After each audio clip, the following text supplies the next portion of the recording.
Welcome to the GRG podcast, the place for all your gaming news, plus hot topics of the week.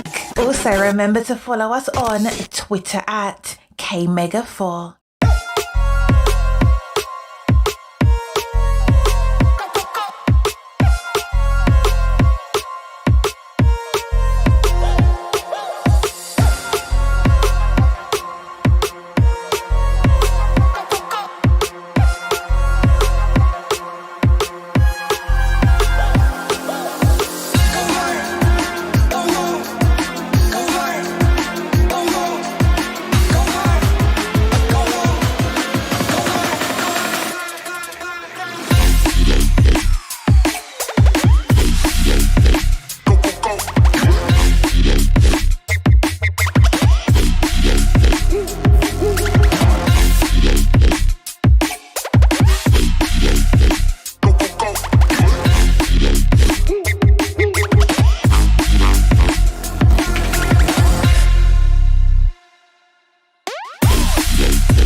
If those games work well on phone, And phones and tablet.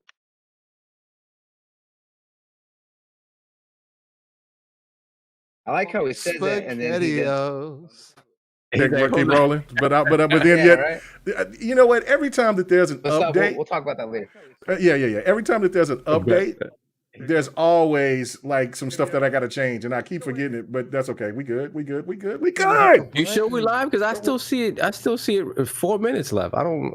And YouTube? Yeah, on YouTube. Yep, got to check it out. Yeah, there was something that it flipped on me. It changed up on me, but it's all good. Oh, yeah, I got it. He See, live. he says I'm we live. live, but we really ain't. Oh, he live. We live. I hear me. I see us. We're here. Yes, sir. Just Oh, everybody yeah. else. We Yeah. just got to get Yeah. everybody else to be Yeah. coming in here because they had to jump it. So we here, ladies and gentlemen. Always, it's always something when K Mega has to mess with these buttons, but that's okay. The show is live. What's happening, everybody? The GRG podcast is in full effect this Friday night. And, man, not only do we have a full panel tonight, well, we're still missing one, but, you know, our boy will probably come in here a little bit later. But we also have somebody who graced their opinion. Man, listen, man, this is a great day. We are not only there's the kingdom, as my boy would say, the GRG kingdom, but we just right down the street over there around the corner, there's this big ass castle over there. There's a couple of big castles, but there's this one real big ass castle. And so one of those from the realm one of the lords has come and paid us a visit out here, man, at the GRG Realm. So what's happening? Lord Sovereign, thank you so much for coming, man. I know we talked about it for a little while, but man, I'm glad to get you on, man. It will not be complete. GRG will not be complete until I can get every last one of you guys on here. So I got one more to go. I got to get that schedule right with King David, but man, right here, this is an honor. I know you've been working hard. You do your thing, and y'all always are getting hit up for people to come on and have you go on the show. So it is an honor. Thank you so much. Lord Sovereign, what's happening, man? What's going on, my brother, man? Thank you for having me, man. I appreciate the invite. My apologies to I don't know if I've turned you down a million times up until this point, because it usually is, that's how it works with me. Like, I'm just like, oh man, I can't, man. When I'm on vacation, we'll do it. Don't worry. When I'm on vacation. So this is actually my first day of my vacation. Nice. And it was supposed to be a staycation, right? A nice restful staycation, play video games, do nothing, get on a couple of podcasts, and stuff like that. And then my wife was like, "Oh, wait, like, why don't I cancel my travel plans and we just travel together?" And I was like, okay. Yeah. So much for the staycation. So, yes, no staycation. So this is actually, of the podcast that I had planned to be on, this is the only one I'm going to be able to make it to. Oh, man. I am so glad, my brother, to finally be able to be on here with you guys. Obviously, we got to chill in person a couple of years back. It seems like forever now. Right. But love what you guys are doing here, man. And thank you for all the support you give us as well. I'm just happy to be here and be able to chill and talk, man. Talking games, man. This is what we do. Talk games. No doubt. That's exactly what we do. And yeah, I cannot wait. Once I heard the mayor of Los Angeles come out and just say at the beginning of E3 that, look, E3 is back and is going to be in full effect, I got so excited because, hey, man, I'm already getting prepared. So it's going to be fantastic. I can't wait to see you guys. It's a lot of people out here just don't understand, man. It is a different type of level of hype out there when you are amongst gamers. You're not listening to the Twitter, to the Facebooks, to any of the social media. You just there to experience what gaming is. And, so it's a wonderful experience. So yeah, man, thank you. It is a great pleasure to have you here. No doubt about it. Thank you, man. Thank you for having me. I appreciate it. Oh yeah, no doubt. So let's get to it. Let's get to the rest of the panel. Bloody Knuckles, hey, what's happening with you, brother? What's going on? You know what it is? It's always good to be back. I was like, I'm always been busy, been trying to do things, got some stuff working on the back end, but unfortunately the past 2 weeks have been kind of hard. A lot of personal things been going on. Had to leave for a bit to take care of some family things that came up. But you know what? It's always good to be back with the people. One of your Satan rings broke, right? I know that's a bad situation. No. I was like, it was a loss, but it wasn't that kind of loss. Okay. Right. I was like, because those I can just conjure up. Just gotta say a little prayer, sacrifice a goat or two. It all comes back. Okay. Wow. Hey, it is what it is. And it's like, hey, that kind, I'm good. I was like, my master takes care of everything. Other stuff, not so much. But you know what? It's good to be back. It's good to see the family. More than anything, it's always good to see our family and friends over there from the Lords. I was like, Sav, it's so good to see you. I was like, I know, like you mentioned, when we were chilling out 2 years ago back at the last E3, we had a lot of fun there. So next year, when 2022 comes around, we're gonna be partying it up the way that we should. So it's always good to have you. But other than that, you know what? I just been gaming, working on my backlog, and also trying to fill out some achievements that I'm working on. I was like, I've been putting in a lot of time going back to Yakuza. I was like, I'm almost done with Like a Dragon, so that way I can start focusing on the rest of the stuff. You know what it is? I'm always doing something. No doubt. All right. Our main man, Still Rain. What's happening, man? The hype, one of the two members of Living Split Screen. So yeah. What's happening, brother? What's going on, man? It is I am him, the one and only Still Rain, back in the GRG kingdom where the rain has just come to feel a gentle sea. You know what I mean? I'm just here to be the gentle spirit. You know what I mean? But in that same aspect, we here to talk where the games recognize games, and that's just what it is. Look, it's been an outstanding week. Hopefully, the guys have walked with everybody, and everybody's week has been a blessing. Other than that, we here Friday going into this weekend. It's been a slight, a downpour of some news or whatnot, but we still got some other things to talk about. So let's do it. Let's do it. Let's do it. No doubt about it. All right. Keep on moving down the line. Hey, my man, PK, what's happening with you, brother? What's going on? Gotta always give him a minute. No, he's straight up muted. Oh, is he muted? Okay. He went to sleep. He boxed out. Oh, he's not going to come and really talk about nothing until we start talking about Windows 11. So okay, he's gonna sleep in. Well, yeah, he'll sleep. We'll sleep. On his Metal Gear Solid tip. Yeah, he's on his Metal. You already know. All right, so let's move on. Six Slayer, what's happening with you, brother? Wow, that's crazy. What's up, everybody? Just got paid. It's Friday night. Told you. You know what? Yeah. Go ahead, Sick. I'll go after you. All right. Yeah.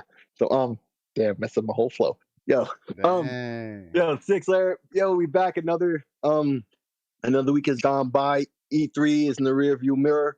You know, it's still reverberating today, but you know, new things are still happening every week, every day in gaming. You know, it goes so fast. So we got even more topics to discuss. Pretty big one. And yeah, let's get going. All right, no doubt. All right, PK, what's up, man? How you been?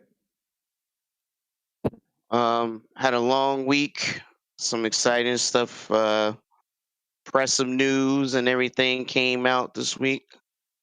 But you know, just ready to get into them and have a good discussion, you know. All right. Okay. Cool. That's pretty, short and sweet. I got you. Yeah. I got you. I'm ready to hear what you have to say about this Windows 11, man. I mean, because you say that's the hottest topic. You said that you told me that's the hottest topic in all of gaming right now. Okay. All right. It is. Because it is. All right. Okay, man. All right. Anyway, Slayer, go ahead, brother. Oh no, he already went. He already went. Because you said, because I just remembered you just said that you was going to. Okay, never mind. All right. Last but not least, D, what's happening with you, miss? You doing all right? Everything's been going good? Yeah. Everything's been great. Started my new job this week, so I just kind of been coasting. But I can't complain, to be honest. So. No doubt. All right.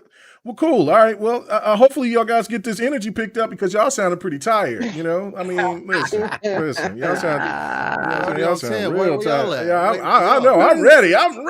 Anyway, so all right, let's get to it, man. Let's start off. You know how we do it. We get a little smaller topic. We talk about it, but this one is kind of special, right? Because every time one of the Lords come on, I have to do this because they did that to me when I came on the show. So I have to do this. It is an obligation. On top of that, I did make a video giving my all-time top 10 console games. And so Xbox 448 went crazy on me and told me that my top 10 was absolutely ass. But we're going to just do 5. So, yeah. He said it was horrible because there was nobody out there. So I'm going to just give my 5 real quick, and then I'm going to just move on and go to our guest first. All right, so first off with mine, all right, and since this was difficult, this was difficult just doing 10. So like I was doing little, I was getting clips and getting gameplay and putting it all together, and I was like, oh, I just need this 10. It turned out to be like 35, 36 games that I was playing. I mean, that's always the case, man. Yeah. When you say 5, I'm like, man, I'm in trouble. Right. And there's a lot of juggling going on right now. Right. So, yeah. Watch, it'll change. But for right now, here was my 10 real quick. Well, no, I can't say my 10. I'll go my 5. I'll just do my 5. All right, so, and since I got to change this because this is on the fly, but I'm going to have to start off with the one that I started off right off the bat on that video, and it is Balloon Fight. Now, this is consoles. This is an arcade. Balloon Fight. Balloon Fight, because, all right, I was a huge Joust fan. And when I used to go to Walmart with my mom and my grandmother when I was a kid, they had 3 displays of the NES. Everybody was over there with Super Mario Brothers, and there was Ice Climber, and then there was Balloon. There was the other game. So I was just kind of like, all right, this game reminds me of Joust. And so I said, I'm going to start playing it. And then I fell in love with it because it reminded me of Joust. So Balloon Fight is number 1. Number 2, and this is not in no order, so it doesn't matter. Rygar. I think people see me talk about Rygar. Rygar was just one of those games. It was really hard. It was difficult. I didn't get a chance. I went back and played it again so I could beat it when I was a preteen because I couldn't beat it back then when I was a kid. So, but yeah, Rygar got me deep into wanting to beat games and things like that. So, because if you was playing in the Atari era, you just kind of play games and then just to pass the time and went outside and played and all that other stuff. But when Nintendo came out, you really cared about wanting to complete those games. So Rygar was that game that I had to beat. It was really intense for me. So that's 2. 3, no question. Tekken, it had its life for me. You know what I'm saying? Incognito, shout out to my boy out there. Tekken, you Kazuya all day. Let's go. You know what I'm saying? I need that brother to come on to fight night sometimes. And then, God of War. David Jaffe changed my life with God of War. I love God of War. I was skeptical about the latest God of War, but Cory Barlog did a fantastic job with the game. Can't say anything bad about it. He just put his own spin to it. I wish it was still as raw as Kratos used to be, but he's older now. And I think just when everybody gets older, we get a little bit more chill. So I can appreciate that. So God of War, that franchise has been special to me. And then number 5, it has to be Halo. That's just what it is. It got me back into gaming when I was at that peak, at that point where I thought that gaming was about to, I was feeling like I was too old for it. I got a family, I got kids now, I got all these bills I got to pay, I got all these other responsibilities, and gaming shouldn't be a part of it. But Halo changed everything and got me back in it just as deep. So, with that, we got ATL in the chat. They need justification for Balloon Fight, my brother. Balloon Fight was my. I didn't play more. Listen, when I begged my mom and grandmother for a Nintendo for NES, I went and that was the game that I got because the Mario game came with it, and I got the one with the Gyromite. But the first game that I seen was Balloon Fight, and I was killing that. I didn't play Mario until I don't know how much longer than Mario wasn't even on my list. It was Balloon Fight. I wanted that game. I wanted to play that game. I love that game. To this day, Balloon Fight is everything to me. It's one of my all-time classics, no doubt about it. So, all right, Solver, what's up, man? What you got? All right, man. Damn, there's a lot of fluctuations here with me, but I think. Let me go kind of from the newest first. So for me, Red Dead 2. Red Dead 2 yes, is the epitome of just world building. That world is alive. It literally is alive. For you to just go and do what you want to do. You can follow the story and do that, and that's fantastic. Or you could just run around that world and do whatever you want. And the world is so reactive and alive that everything you do, in a way, even in the short term, has consequences, right? Mm-hmm. And for me, Rockstar are the masters. I don't think anybody who puts out an open world game, and even it's even speaking to Zelda, right? Because Zelda is amazing in its own right. Breath of the Wild, I mean, but it's different. Rockstar are the ones that always shift the paradigm every time they come out. Nobody really touches them in between that. Nobody comes close. Even your Ubisoft with their open worlds, it is Rockstar in their games. And for me, Red Dead right now is that pinnacle until GTA 6 comes, Mm-hmm. So that's one. Okay. Now, I was just talking about Breath of the Wild. Breath of the Wild to me is one of the greatest games ever. Wow. The moment they told me that Link could climb anywhere, and he really does do that. And when you see the sense of discovery in that game is so amazing that when, you climb over a mountain and you get to the top, you have no idea what you're going to find, right? It could be nothing. It could just be a Korok seed. It could just be a puzzle or something like that. Or you could see the next thing that you're going to go to. I don't know how many instances in that game where I set my sights on something on the map. I'm like, I'm going to go do this. And it took me 4 hours to get there because I just kept getting detoured and doing other stuff. So that game to me is it is in a lot of ways the realization of what I dreamed and imagined in my mind when I played the original Legend of Zelda on the NES. To me, that is the realization of that dream is Breath of the Wild. So for me, that's definitely in there. Another one that for me was sort of transformative was the original Metal Gear Solid for the PS1. Yes. That was PS1. That was one of my games. That was in that list, man. Yes. Yeah, that would have been in a top 10 maybe for me. Yeah. Wow. Honestly, I mean, I fell off going into 3. I fell off sort of completely. Once he did, the lolly lalu and all that stuff, I was like, oh no, I don't know if I could do. But that original Metal Gear Solid, I remember first seeing pictures of that game, and I think in Game Fan magazine or something like that. And I was like, nah, this can't be real. You heard that? Game Fan magazine. Yes, oh yeah. I'm an old man. You know what I'm saying? I remember when magazines were the thing. You know what I mean? And that's how you got your news. I remember seeing that and just being like, I cannot believe this is a game. And to get it in the house, oftentimes games disappoint you.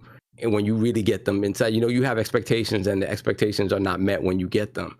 That's a game that expectations were blown out the window when I got it in the house. It was better than I thought it was going to be. And for me, that game, along with like Tenchu Stealth Assassins, it really, really grew my love of the stealth genre. Like I love stealth games, and those two games in particular were really big for me in terms of and of course Thief. Like I'm an old school PC guy, so I played Thief as well. Those games are amazing. So that's 3 for me.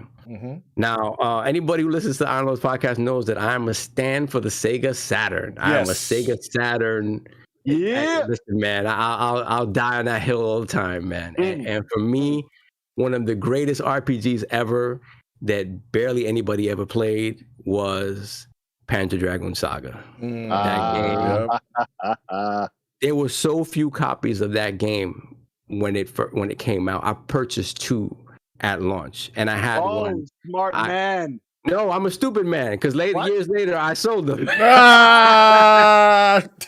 a very stupid man. Oh man, you just didn't know, man. I tell you, boy. Yeah. Shout out to 108 to tell you I'm old as hell, brother. Oh yeah, we all vets up here, man. I don't think all vets. Yeah. I think Bloody is the youngest out of this group right here, man. Yeah, he definitely is. Bloody's definitely the youngest. But Panzer Dragoon Saga is the combat in that game is so amazing.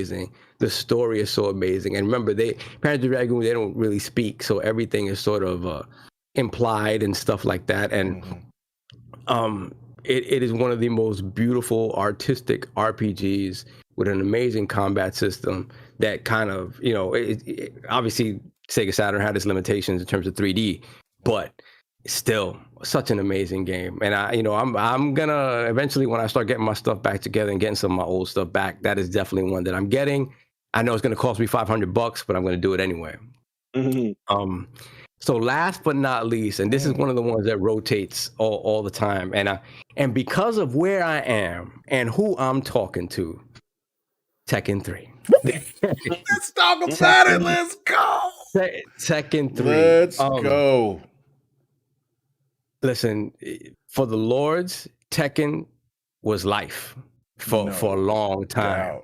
Tekken was life. I mean, obviously, Street Fighter 2, the fighting game craze that started with Street Fighter 2, we all fell into that. But when it came to Tekken, the thing about Tekken that was so impressive to us, obviously, first getting it on the PS1 and it being essentially arcade perfect, right? But just the fact that the control scheme of the game was deceptively simple because you had one limb that pertained to each button. And that was very simple to understand. But at the same time, super complex when you got deep into gameplay. Excuse me, guys. I got to drink water for a second. Oh, no, you're fine. He's been preaching. That's what it is. Yeah, that man preaching, man. That man over here preaching the gospel. But Tekken 3, man. Tekken 3 for us, like the cycle with new games for us always started super early, obviously, because we played in the arcade. And then we always imported the game. So we had Tekken 3 months and months before the US market had it. And what that game was able to do on that PlayStation 1, it was so close to the arcade in terms of gameplay. Obviously, the look it looked fantastic. It didn't look like the arcade, but it looked fantastic. Yeah. And it played so perfectly on that machine. It was so transformative. It took the Tekken formula like to another level. The characters that they added, like it was just amazing for us. And that was crack for us. That, wrestling, Halo, that was it. So no doubt. I'm gonna mute for a second, guys. Well, no, you're fine, because that right there was one of the things that swayed me over from the Saturn to PlayStation, was because of Tekken and NFL Game Day. Because at that time, we didn't see football graphics like that.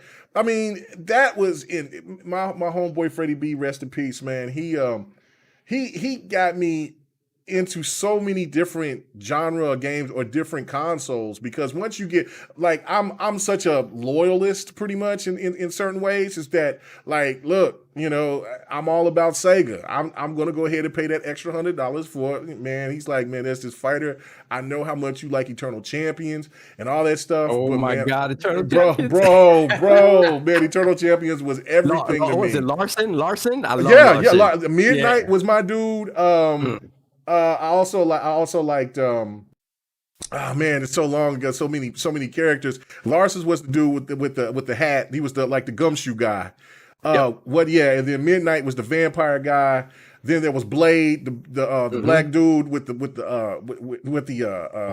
he was Blade. He had blades coming out of his wrist. There was so many different characters. There was the Russian chick, all that. But man, I love the environmental kills. Right, like, because it was so wild when it dropped on Sega CD. I was like, man, every fighter should be like this, because the one of the wild ones was with dude when you was on the pirate ship and you fell into the water, and then like, because my one homeboy played with Larson all the time. That was one of his favorite characters. And then Larson would peep his head out the water, and you see nothing but his hat. Then all of a sudden he get ate up. Man, that was so crazy, man. It was the stage kills, the meta kills. I loved everything about that game. But then he was like, man, I'm telling you, you'll love this game. It's called Tekken. And I was like, all right, cool, you know. And so I played it, and I was like, oh man, this is a no-brainer for me. So I totally got that. Totally get it. It really, like, and for us in the beginning, right? Because Tekken and Battle Arena Toshinden were out kind of at the same time, I believe. Maybe Tekken came out a little bit afterwards. But you know, in the beginning, everybody was like, a little bit afterwards.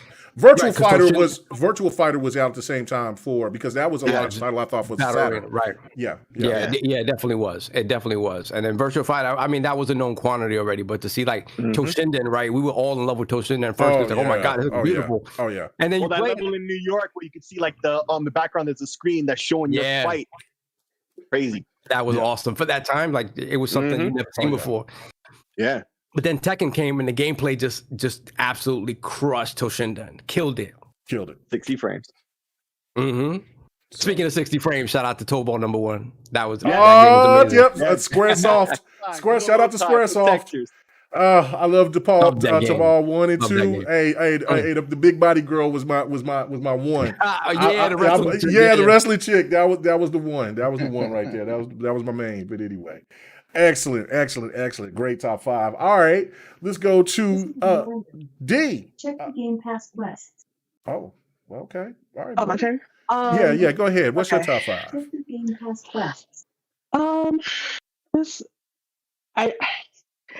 It's hard, and I'm going back and forth about like what my top 5 are.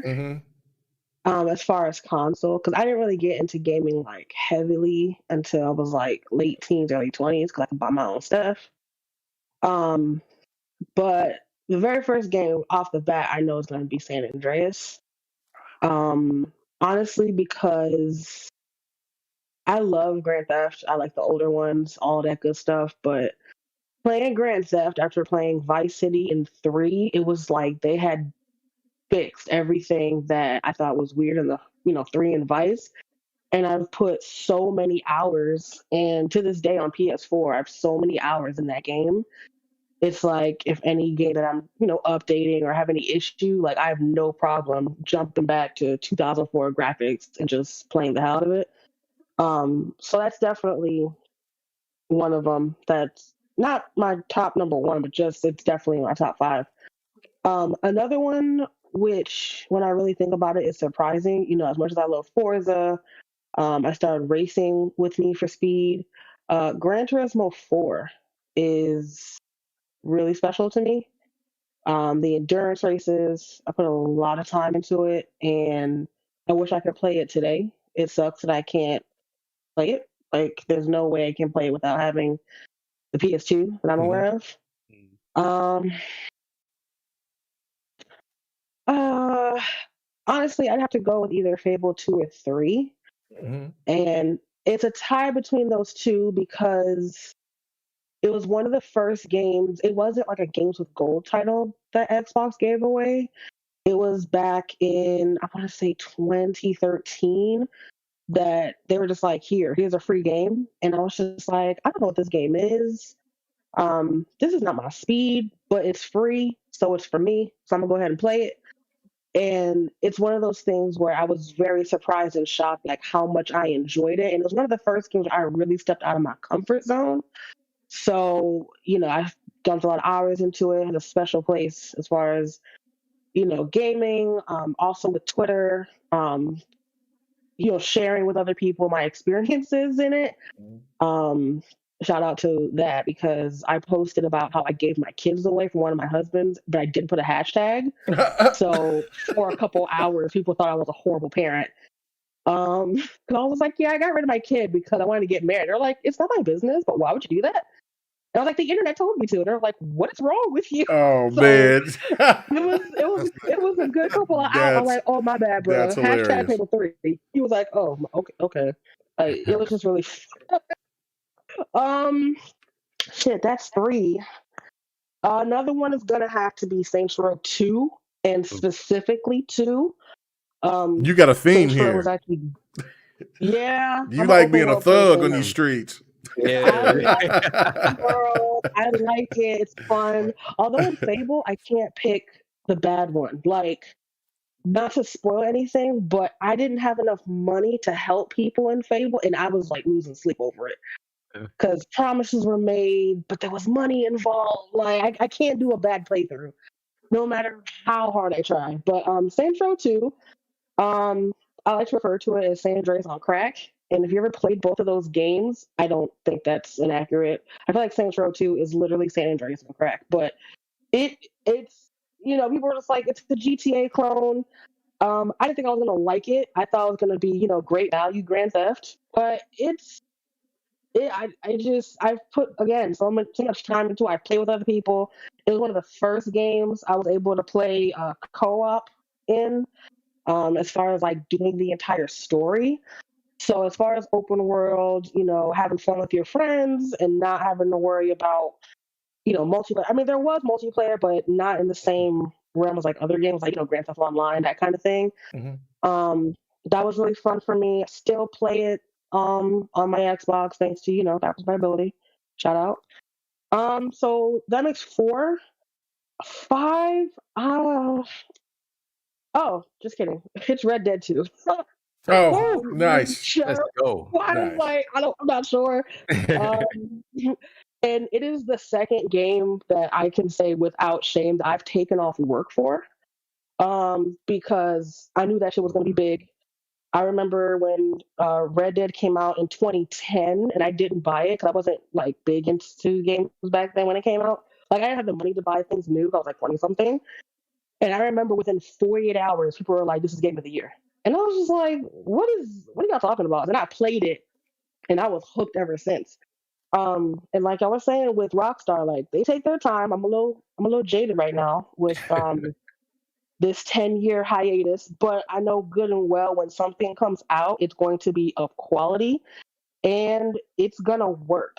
Red Dead 2 is one of those games where it's not really an RPG, but I can talk about my experiences, and another person who's played it is like, I have no idea what you're talking about. Where did you see that? Or, somebody else will talk about a random experience or a random activity. I've never heard of it. There's just so much in the world. There's so much, like you were saying, life in it. There's so much detail in it. I know when it first came out, people were like, oh, it's too detailed. And I see where, it can be overwhelming with the details, but I shouldn't say you, but once I personally got a hang of it, it's ridiculous. It doesn't make sense. Like I you remember never know what arguing. I remember arguing with Addict on the show about because he was like, "Oh, the game controls poorly. It doesn't feel good to shoot and run around. It feels like he's running through molasses." And I'm like, I can understand that's your opinion. Like you feel that you don't like it for you, right? But he was framing it as they got it wrong. They messed up. And I'm like, they took 10 years to make this game. They didn't mess up. That's what they wanted you to feel like. And this game more than the first one, right? It's less of a game and more of an experience. Like it is this thing where like everything that they've done in that game is purposeful. So when you feel like he runs around slow and he's really meticulous about when you go into a house or something and you could pick up everything and pretty much that's on purpose. So I get it that this game, it feels like less of a game than the previous one and maybe even all other Rockstar games.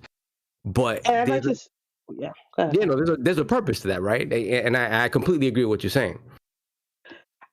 It's very much an experience. It's also very seamless. And I know games these days are like, there's not really that much of a blur between like gameplay and like a cutscene.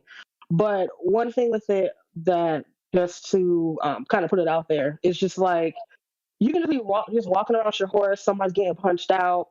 I was in Van Horn, some woman was getting murdered at a trough, and it's just like all these small things that aren't missions that are just happening, and it's just like y'all really put so much detail and thought and care into this game, and it's just like I don't care who says what, but if y'all remember 2018, nobody was trying to release their shit in October, like late October. Call of Duty get out the way.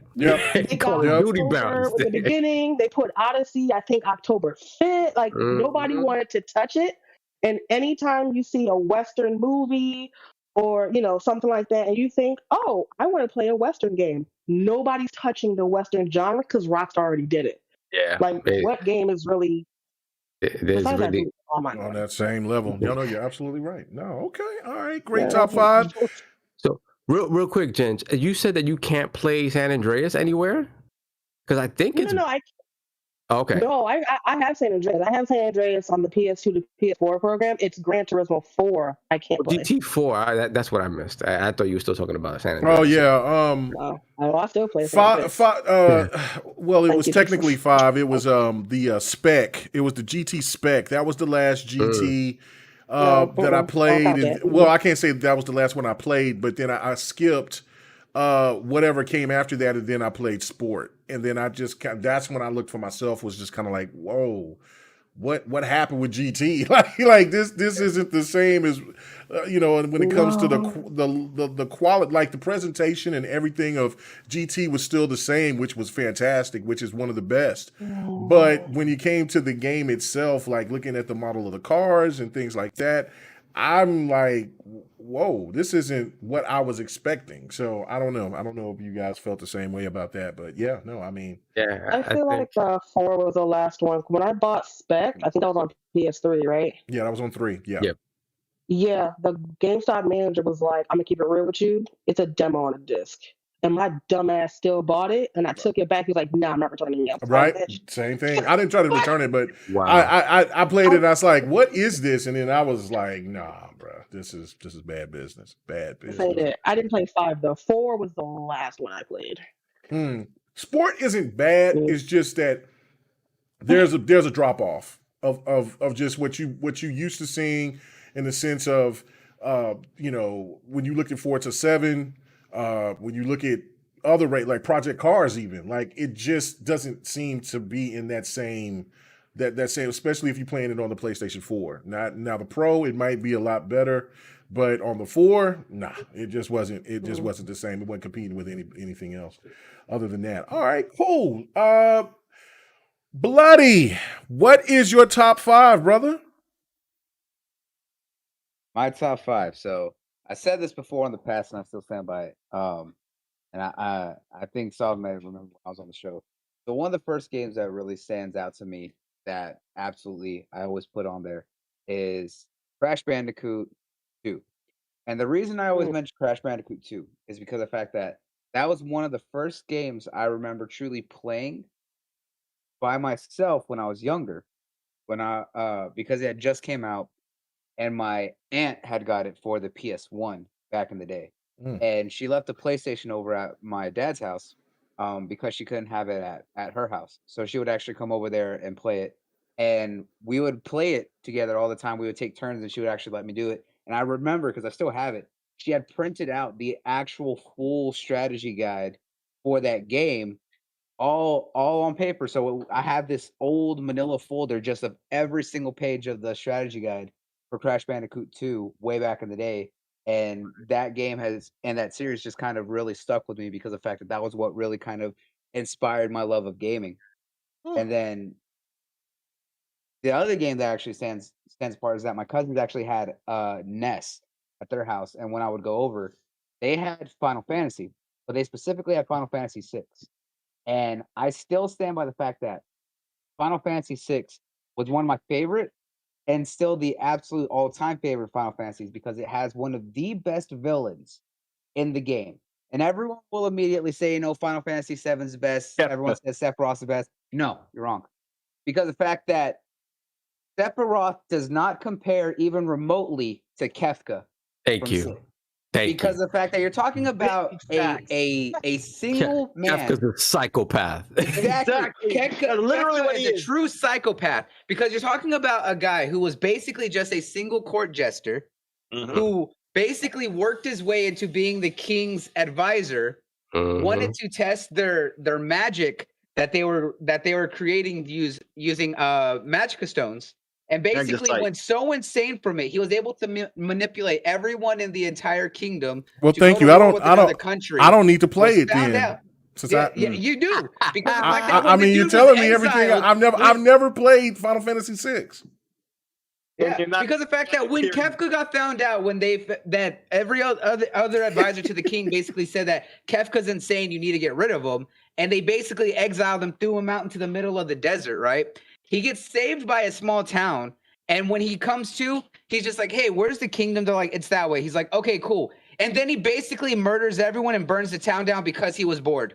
Yeah, he reminds me of the governor a little bit from Walking Dead. Walking Dead, yeah, exactly. But you're talking about a not only that, but he's a villain that actually succeeded because halfway through the game, he destroys the world and basically becomes a god and recreates everything that he wants. Now, notice, I just told Bloody, I never played Final Fantasy 6. You just spoiled the whole game for him. Yeah, I'm like, there's no need for me to play now. I mean, I've never played it. No, trust me, you need to see this man's descent. It's not. I'm hearing it. I'm hearing all of this. I'm hearing it, but it does not hit until you really see this man's entire evolution. Well, I mean, it sounds like you're going to give it all to me. You have not lived till you've seen chill pause. Yeah. And you have not lived until you've seen somebody suplex a train. That's it. Then you gotta see that. Yeah. Suplex it. Suplex a train. Yep. All but right. No, I was like, trust me. Just hearing about him is one thing, but when you actually experience his entire story, no, it's significantly different. All this emo, angry soldier boy, then nah. It's not that. It's not that. Okay. He ain't that. But I've heard Kefla was the real deal. I don't know. I said for myself, my favorite Final Fantasy that I got a chance to play was, I played 7. I played 7 all the way to what we have now. So and 7 is 10 is my best. It's my favorite of all. Sin, Sin and Titus, that whole thing. That was special. I thought that was definitely my favorite. But go ahead. I'm sorry, Blake. Yeah, no, but trust me, I was like 6 is really what sold me in getting into Final Fantasy, and that's what kind of inspired my whole lifelong obsession with that.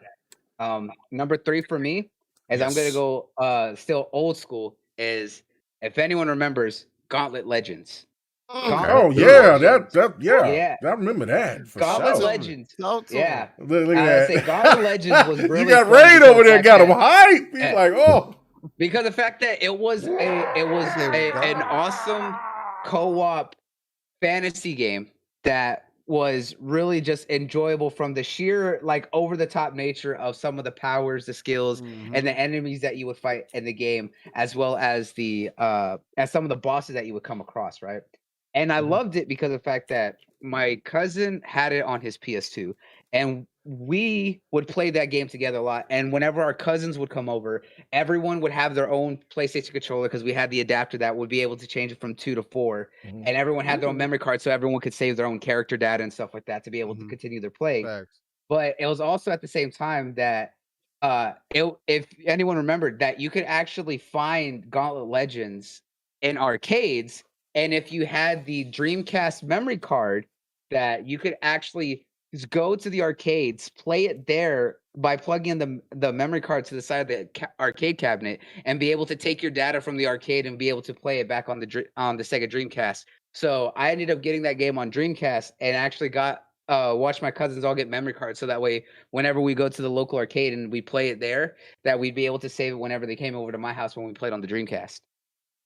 Okay. Y'all did a lot of work for a good time. I'm But telling I you. know, I got Hey, you. it was worth it. And that game was a lot of fun. yeah. It was a guilty pleasure back in the day. Facts. That's a fact. Number 4 for me still is what really got me into it. I was like, the first one absolutely blew me away when I saw it way back on the PS1, but playing through 3 is what really solidified it for me. But Metal Gear Solid 3 Snake Eater was the first Metal Gear game that I beat by myself, and it was the one that really sold me on the story, because I watched my cousin play the first one when I was younger, and then played it myself years later. And then when I played through 2 when it came out, I only did the tanker part because it was the shorter part. I could never do any of the shell part by myself. So he would actually play the rest of the game after the oil tanker, and I would watch him. But it was 3 that really sold my love of Metal Gear, that just basically inclined it into everything that I love, because I love the story, I love the characters, I love the stealth and the action and everything. And Metal Gear 3 has absolutely been one of my top games of all time. And the best theme song ever. Oh, absolutely. Best theme song ever. I was about to say, come on. I was like, I got that on my phone. as soon as you hear those opening notes, it's hard to not just immediately get caught Sounds like into a it, James right? Bond movie. It Yep. does. It was basically a James Bond film, yes. Yeah, just when you're young and you hear somebody singing Snake Eater, it's like, whoa, hold up. Yeah. Yeah. Well, you was literally eating snakes. Yeah, you was over there eating the hell out of some snakes. But yeah, okay. And all right, then- so you got one more. Let's go. And number 5, because when I played it for the first time, I was like, the story captured me. Realizing everything that was going on really kind of hit. And it was so much so that I have a tattoo of it on my wrist. And anyone who's seen me in person knows exactly what I'm talking about. Oh. And I'm talking about BioShock. BioShock was one of those games classics, yeah. that absolutely, the first time you experience it is simply mind-blowing, because the fact that everything you thought you knew in that game, when it all comes to a head at the climax at the very end, and you start realizing everything that you thought was just simply niceties, and realizing exactly what it is, the twist just simply blew my mind and literally just kind of left an impression on me, from the sheer understanding of the philosophies of the main characters and why the setting of the game is where it is, to understanding the truth about the main character. It just stuck with me so well that there was never a game that was really able to kind of give me that kind of twist and just shock that BioShock 1 had on me. I was like, don't get me wrong, BioShock 2 was great, and even Infinite was completely underrated. Infinite was the GOAT for me. Yeah.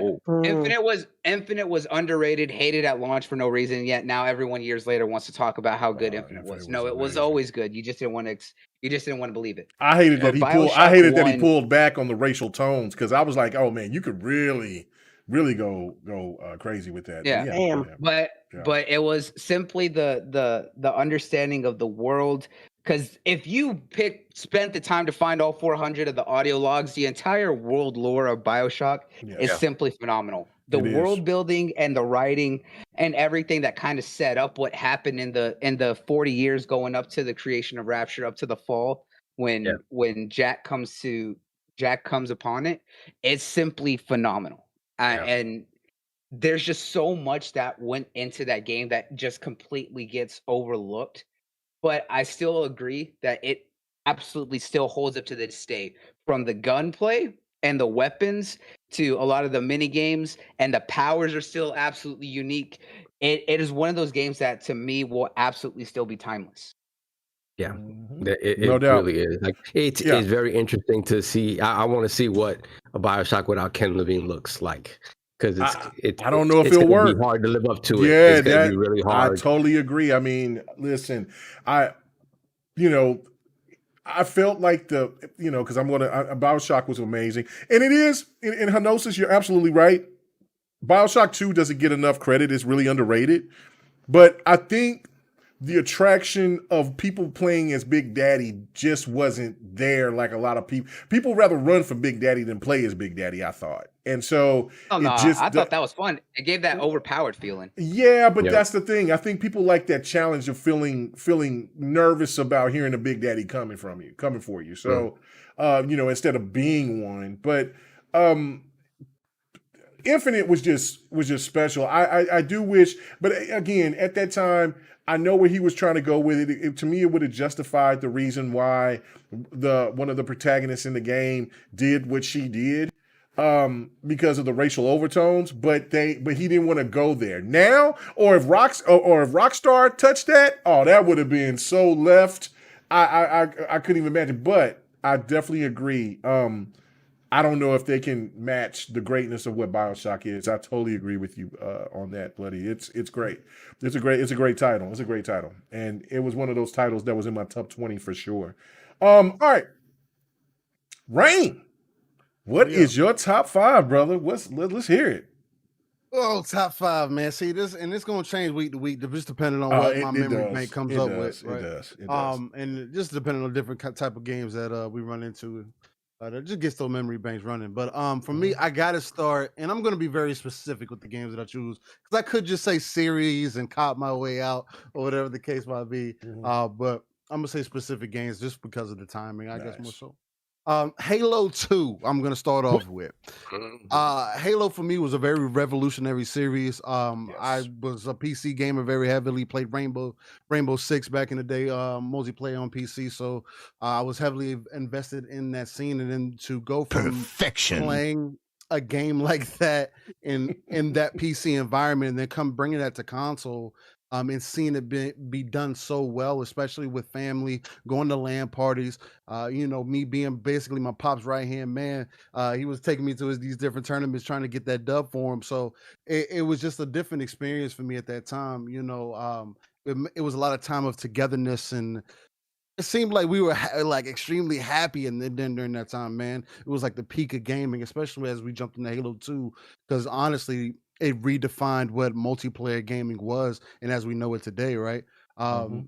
So I would start there, just to kind of get on the fighting game tip. And I went back and forth with putting either Tekken Tag 2 in there, or Instant classic, yes, or Dragon Ball Z Budokai Tenkaichi 3.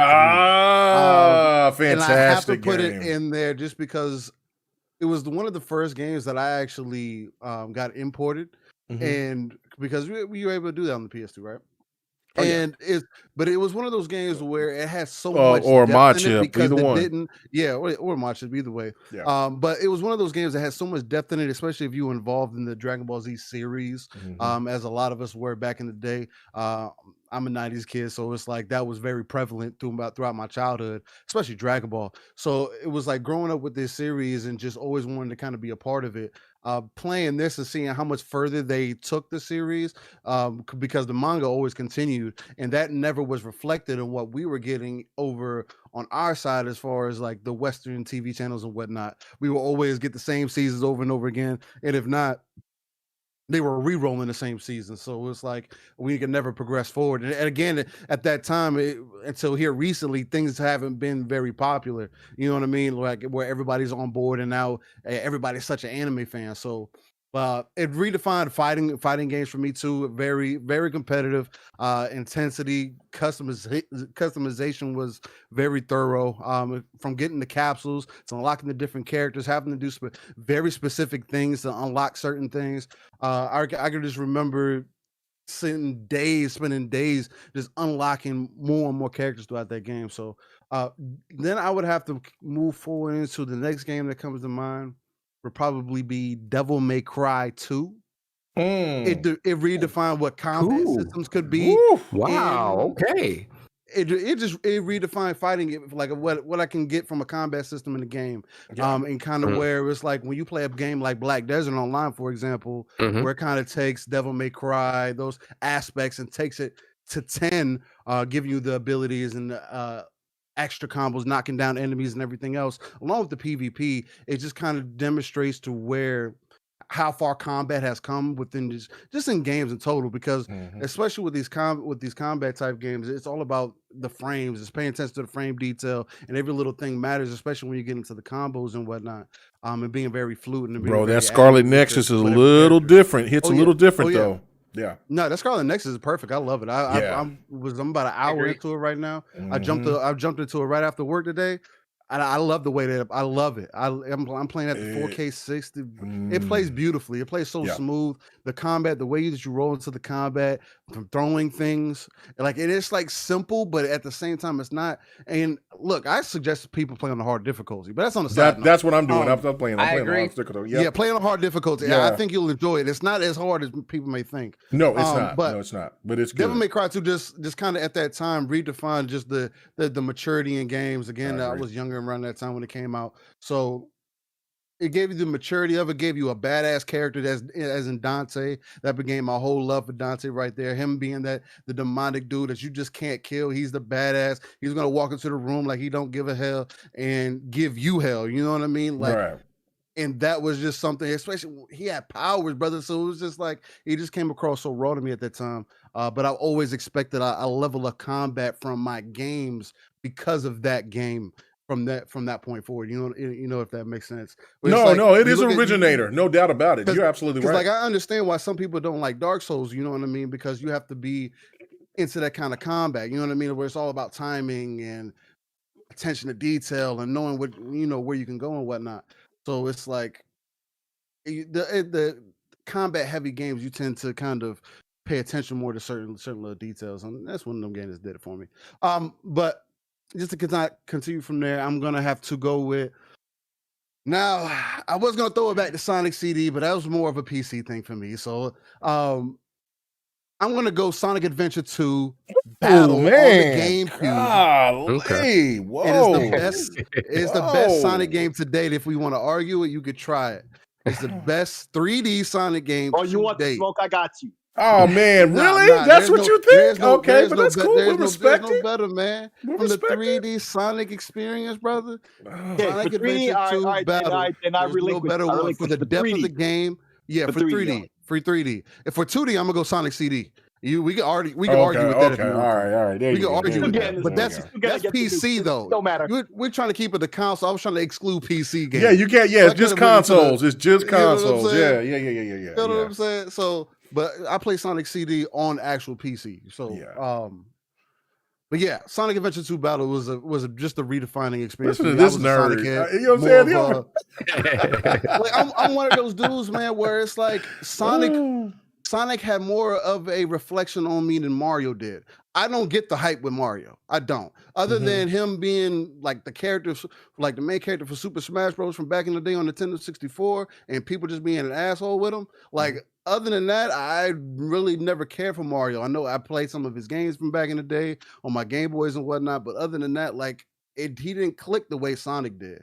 You know, it was just something about the blue hedgehog that wants to run fast. It gets Chaos Emeralds. It gets turned into this yellow hedgehog. There's all these like Super Saiyan abilities all of a sudden. It's like, dude, it's like it just clicked with me at that time. Anyway, and 90s was crazy for a lot of that too. You know what I mean? Especially with like the overtop supernatural type, just fantasy genre that was kind of out there at the time. But to round off my 5, I'm gonna say Gears of War 2.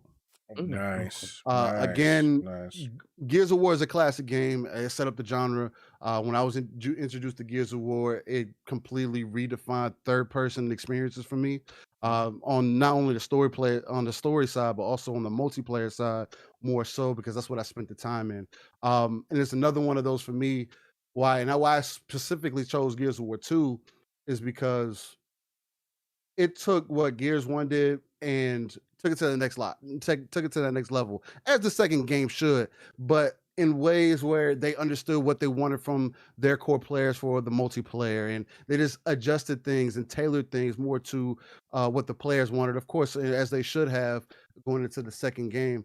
But they just reiterated on so many core things, along with the story. You finding out that Dom's wife got snatched, and you find her in that, and just that entire emotional experience that puts you through with Dom, and then carrying over into 3. It was a soul snatching experience at that time.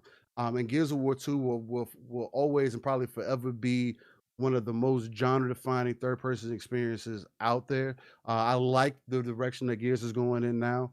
I'm not over the head as a vet to the series. I'm not so over the head about it where I'm not going to welcome change, but at the same time, I do understand everybody's perspective. But I would definitely have to put Gears of War 2 in that final spot. So, all right, nice. All right, Six Layer, you said that you wanted to make a rebuttal because you felt that he was frauding the public with the Sonic game. So sick. Well. So what's going on, man? Yeah. And then I fell back because he clarified. Oh, okay, you followed back now. All right, you followed back. No. But then he went into the 2D and he placed his stick there too. And then now I still have a debate. So it's whatever. I'm gonna get into that number 2. But for number 1, and this is no particular list of which is more important than the others, except no order. Okay, 3, gotcha. Yeah. Except for this first 3, I think are easily superior in my life than the last 2. So there is that delineation. But in between those 2 groups, like I don't think one is better than the other. Okay. So I'm from that Nintendo generation, 85 Nintendo comes out. Didn't have one until 88 myself, or 87 maybe. But Mario. It was 87 for me too. Mario was the thing, bro. Mario was the thing, and I can understand, Steel Rain not understanding Mario. That's what we had. That was the thing we had. By the time Sonic came out, I mean, Sonic was all about having attitude, and Mario was just a little short Italian dude, in freaking whatever you call those things. You know what? I'm gonna have to say this too. I think I agree with Rain on this one because it's just like when I was saying, like it was Balloon Fight that got me into the NES. It wasn't Mario because I didn't get a chance to play it. And I'm not as keen on I like Mario, don't get me wrong, but I was more associated with Sonic too. I feel Rain on that one because but that's cool. But I know Mario is a juggernaut. Rushmore for sure. Well, game number 1 and game Rushmore. Number 2. Okay, game number 1 is a Mario game, and the next game I'm going to mention is a Sonic game. But for the Mario games, I come from the generation of the NES, and there was a group about a couple years later who started equally on the Super Nintendo, the 16-bit generation, not the 8-bit generation. Maybe they played some a little bit after the fact or during meantime, but generally they started up on the 16-bit era. And, there's the eternal debate between the top 2, side-scrolling Mario games, and that's Mario 3 and Mario World. And I'm definitely on the side of Mario 3, but I think that's really an age group thing. I think Mario 3 was a perfection of the classic design and gameplay elements. And Mario World was really just, I don't want to say minor improvements, but improvements on that overall design, but not really, a revolution like Mario 3 was, I feel. But I mean, by a close 51-49, usually when you get a poll on that, and I see why I feel equally, it's very close. So that's number 1, Super Mario Brothers 3, definitely. So the Sonic game, I played Sonic 1 day one in New York. My brother, I don't know where he was getting his Genesis games, but he was always getting everything first. day one. His Genesis had to be a day one production run system because on the box, I remember the box on the, they have pictures of the system, all set up in like a, like this is for instance next to a TV and whatnot, but the cartridges were the Japanese design. Like that's how early the box was. They even have the American design of the cartridges on them. They have the Japanese. So what part of New York, Sick? Well, Brooklyn. So he was going out to the what's it called, the Brooklyn Bazaar, or he was going downtown to Chinatown. He was going either to J&L or he was going to J&L to Penguin Village, possibly. Penguin Village, or possibly the comic shop in Flatbush, Bulletproof. Exactly. I don't know where he went to get those games at the time. I was just a little, 10-year-old brother. He would just bring them back to his place, and I would be there on weekends playing games. So he always had the news. He always had the new games. I was in all those grimy places. Those places were grimy places. Wow. Listen. Fresh off the ship. Listen, I'm glad Lemon ain't. I'm glad Lemon ain't even here, because right now it would turn into Brooklyn. Brooklyn talk. You know what I'm saying? Lemon knows about all those spots. Yeah. Lemon definitely would be talking about that. That's why we were such big importers of games. Like once we found that, we didn't care. Like we didn't import RPGs, and we're like, all right, anime, we're gonna go. Whatever. Yep. The point is, Sonic 1 I had before anybody even knew about it. Beat the game 6 Ways to Sunday with all the emeralds. I knew the code to get to every, to pick your level, all that. And I remember when the game first officially came out, where people knew about it and it was in stores. I happened to be at a Sears where they had a big display with multiple TVs all linked together, so it's like a bigger display. And I grabbed the controller. I had beaten the game countless times by that point. Grabbed the controller, did the level set code, and was playing the last level. A bunch of people came around, so the Sonic games were always great. But the best was Sonic 3, but the complete version, when you take Sonic 3, Sonic and Knuckles, connect the two cartridges together to get the original experience. The Michael Jackson developed music. We know the history about it, and Brad Buxton and all that situation. Apparently, that might have been worked out, because finally we're gonna get that ported back with the widescreen and all that. But the music, you knew the Michael Jackson influence at the time. He was still the biggest. This is just before the accusations had come out against him. The gameplay was the utter perfection, like Mario 3 was, but to a degree like I've never seen it done better, even in the 3D games. Like Adventure 2 and Adventure 1, they tried to replicate that in the 3D realm, and those two come the closest in that regard to what that game did. Yeah, when it had the saving of and all the levels you went through to get the emeralds, you turn into a supersonic, and then like a super, and then a hypersonic, fighting in space at the end. It's ridiculous. And it's a 2D game. Absolutely. Mwah. Game number 3, Chrono Trigger. So that's a beast. I played that when I was older, but that is a beast. That's on the level. You hear that? That's a cartridge right here. Okay, it's close to my heart all times. If every game setup I have a copy of the thing right there as of just mine. I look back and like, that's my shit still. Like, dude, they took the best of Final Fantasy VI and the best of Secret of Mana. The combat, the weapons, the originality, the story. Sometimes it's dark, sometimes it's more lighthearted. It's a epic. And when you beat the game finally and the music is playing that cutscene and it's all majestic and you're just sitting back and you're thinking back of, the times you had playing the game, just amazing. Amazing. That's a game that to me deserves the FF7 remake treatment. Absolutely. Great for all time. But they really should just redo both Chrono Cross and Chrono Trigger, both of them. Yeah, I would agree. Yeah. And the one thing that I would also say with that, because I think the man that did the animation, he passed away for Dragon Ball Z. The one who did the same thing. Yeah, I think he passed away. No. Oh, is he still alive? Okay. Oh yeah, Dragon Ball is bigger than ever. Yeah. Right. Bring him back to do the animations and remake that game. Yeah, it would sell like hotcakes. That game was absolutely phenomenal because I played it when I was older. I played it when I was an adult. So It definitely gravitated to me. So yeah, no, I totally agree with that. That's a great point. Great one. Okay, special mention to Musha on the Sega Genesis. That's like the radiant silver gun of that platform. Few copies are made. Same genre. Anamusha? Listen, Is that what you said? Musha. What the hell was that? M-U-S-H-A. What is that? What is that? Google it. Look at that box art. Put it on the screen. I'm telling you, brother. Okay. Do it right now. I promise. Go do it right now. Move on to number 4. If you talk about classic, I love Tenchu way back in the day. Ooh, right. No. Oh yeah. Sovereign brought that up. Yeah, he brought up about actually Tenchu. Again, I got Tenchu. I got the Japanese version first.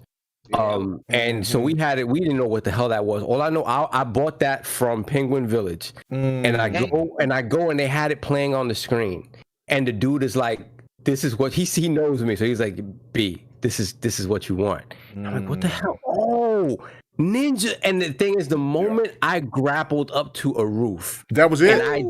And I dropped down behind the dude and slit his neck. I was like, "Give me the game." And so that was early in the Saturday. So Saturdays we were heading to Cog's house. I got to Cog's house, and we're on our multiplayer thing. So I forgot. I think we were playing wrestling that day, and I'm like, "Yo, we need to turn that off. You need to see this thing that I copped."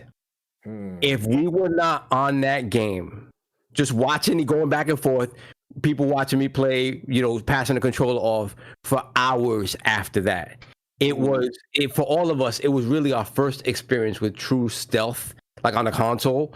It was, again, it predated Metal Gear Solid 1.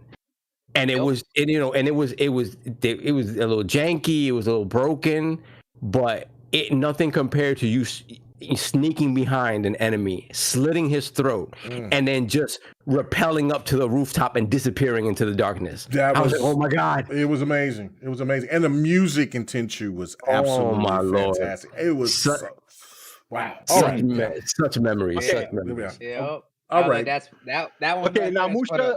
Musha is it? I'm looking at Musha right now. Yeah, it's a Met game. I never played it. Never touched it. More in the line of Truxton. All-time great. Oh my God, I love this genre, but that's a special mention. Okay, number 4. Listen, I'm hearing this music. All that you said about Tekken.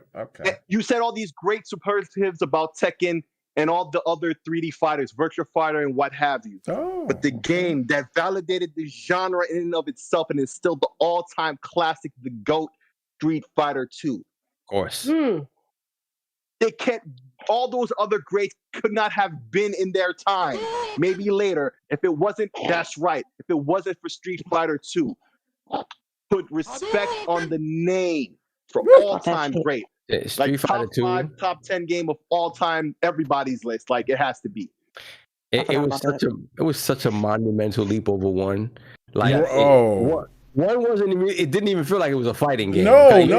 Yeah, it was different. This version they were doing. Yes. Yeah. And man, 2. I mean, again, it's one of those things that you juggle them in and out. Folks, please don't get that confused. I see a lot of the people in chat are talking about the variation. Just Street Fighter 2, the original, even though it was flawed, right? What it did in and of itself alone, like, validates everything. Street Fighter 2 brought the genre to be commercial. No doubt about it. The fact that it wouldn't have even reached those heights. Again, it was already super big in the arcades already. But the fact that SNES port was so good, is what really solidified it. Because then everybody had it in their house. Everybody could practice the Dragon Punch at home. The Pac-Man of the 90s. Had the better port. It really was like that. That SNES port really took fighting games to another level. TurboGrafx had the best port, but that was the only. It was 3DO. Yep, 3DO had the best port. Because I remember asking my mom for a 3DO, and she said, "Boy, that 3DO, that thing costs more than the rent." She said, "Boy, that thing costs more than the rent. You got your damn mind." I said, that's one of the few games that validated that system. Yeah. But Street Fighter 2, I mean, I can't speak any more highly of it. One of the greatest games ever of all time, period, flat out. The last game that also helped to validate its genre, but on the console, that is the one and only Halo. What it did with LAN play, what some engineering folks did with some networking magic, including a router and a switch, and some Ethernet cables to be able to even play that online, to extend that LAN play online but even to have the local multiplayer, 2 analog sticks, you only have 2 weapons at a time. You don't have the whole arsenal that you find on your back magically somehow. No, 2 guns. One that's in your hands and one that you have on your, slung on your back or whatever. That's it. And so, that brings about tactics and stuff, like more tactical choices. It's about the guns, the grenades, the melee. Yes. That's Halo. Okay. Halo for just, oh my God, the campaign, the story, the universe it brings is as detailed and as great and as interesting as anything you see in Star Trek, Star Wars, whatever great sci-fi epics, Dune, whatever you want to say. Halo is up there with them in of its universe. The type of stories you could tell within that universe. Halo is just so. Those are my top 5. And one shout out that really resonates with me that I definitely had to mention. All right, nice. You know what, PK, you the last one to take us home. I'm so glad I don't think we're gonna get to any other topics after all. Oh no. We got the other topics. Effect, hey, this is exactly what happens, and this is it. We got the other topics. But I do think that you know what I'm saying? Like I said, one of the topics will definitely be knocked out. But I think everybody else will be kind of quick with everything else except for a particular one that I think that we'll be talking about. But anyway, I'm glad that I dropped it to 5 instead of 10. Or that's what the whole podcast would have been, with the top 10 console games of all time. No doubt. I do gotta read the super chat. Henosis, man, thank you so much. He said Silent Hill franchise was hard to get into, literally, but once I finished an ending and got hooked on the franchise, love the nostalgia of y'all's favorites. Silent Hill was a beast at that time. I don't know what changed for me. Silent Hill, I played Silent Hill 1 through 3 was cool. I like scary games. I played The Condemned. I played all the Resident Evils until Dino Crisis is still underrated. What'd you say? That Dino Crisis is still an Dino Crisis was a beast. Yeah. That game definitely. Capcom needs to bring that game back for sure. But I was playing all different types. The Silent Hill was the one right there, and then all of a sudden, I don't know what the hell happened. I just got old and I just got scared, I guess, because I just don't like them no more. I can't fuck with those scary games anymore. I just can't deal with them. I can't. I need more Silent Hill. That's why I'm excited that they're bringing back. That's why I'm excited that they're bringing back. Final Fantasy. Fatal Frame is the real one, though. If you want to talk about it, I played Fatal Frame. I thought Fatal Frame was great. That's why I'm glad that they're bringing back Fatal Frame with Maiden of the Blackwater. Yeah, but that one is terrifying. Premonition. That Premonition game? Deadly Premonition? Yeah, I don't know what changed for me, but I went back just like last year or the year before last, and I was like, oh, you know what? I'm going to stream Resident Evil 7. And so me and my wife were sitting here, and I was like, yeah, I'm going to go. Let me just go ahead and play it right now, man. I can't do it. I can't do it. I can't do it. I can't, as Don would say, I can't do spooky anymore. I just can't do it. So I just can't do it. I got old and paranoid, I guess. I don't know. But but yeah, all right. PK. That old man coming out of you. It is. That's what I'm saying. I got old, I got paranoid. But PK, all right, man, close us out with the top 5, man. What do you have? What is your classics? Because I know you're going to come out and try to act like everybody's top 5 is beneath yours. So let's go. What you got? What you got, brother? I don't act. Everybody says the preference. Look, at the end of the day, did you hear it? Did you hear it? All right, the slander. Let's go. All right, let's go. What you got? What you got, brother? I guess I guess the question is, what's my top 5 console games? That's a good question. Yeah, ever since I dropped it like at 1:00 p.m. today. Yeah. Turtles, Pokemon, Gears, Persona, Final Fantasy. Which Persona? Which Turtles? All of them. So you're just going by franchises? Yep. So all right, quick and easy. I like it. I got to know which. All the turtles, because there was hold on. The All the NES Turtles. turtles was awful. Still loved it for its Okay. time. Okay. All right. Okay. All Still a right. fan at the end of the day. Sonic, Mhm. also a fan of that series too. Okay. Yeah, I got that. And then you said Persona, but which one is your favorite Persona? 5 is probably my favorite. Which one? 5. 5? Over 3? Yeah. Yeah. Okay. All right. Okay. 3 had to change voice actors and when they I know brought they it had to over. change. They had to change the villain because the villain was the. But yeah, I got you. Well, they had to From the change more than Japanese that. one. Well, I know But that, but I'm yeah. just saying, yeah, they really had to do a lot of changing on 3. They were like, Americans ain't ready for what 3 is really giving in the Japanese version. But I got you on that. So I thought people started gravitating to Persona with 4. And I thought if you was gonna say Persona, you would probably say 4, but you saying 5. Okay, all right. And 4 was 4 good, is but 5 is the one more that really brought it cliche mainstream. and nonchalant. It did. The nonchalant protagonist. I Like got he's you. not that Yeah. exciting. Yeah, Okay. you is kind of one of the more unappealing of all the protagonists. Out of all the Yeah, protagonists. he's not Okay. that. Yeah, Yeah. that's why I think everyone kind of really resonated either with Joker or you think of her from 3. Well, everyone likes 4 simply for the side characters, not so much for the Right. main character. Yeah, the Yeah, side characters were better Yeah. than the main character in that game. And that's the thing. All right, cool. Quick and simple. All right, so let's get on to the topics. All right, so let's get to it. Yeah, this was 3 Iron Lords pretty much. Yeah. All right, so Phil Spencer in an interview, I say he pretty much confirmed that Killer Instinct was coming back. Now the question is Iron Galaxy is going to be back on board for the game, or will they look for another developer? And the other thing that I will add to this, do you think that this game is maybe already in development because Phil is now basically talking about the game? I mean, there's been people that have been talking about this game for a last couple of years, especially like Maximilian and everybody else. But could it be that maybe Iron Galaxy is got an open spot, or you think that they're looking for, or they're going another direction? So I'm going to go to you straight on this with PK first. What do you think, man? What's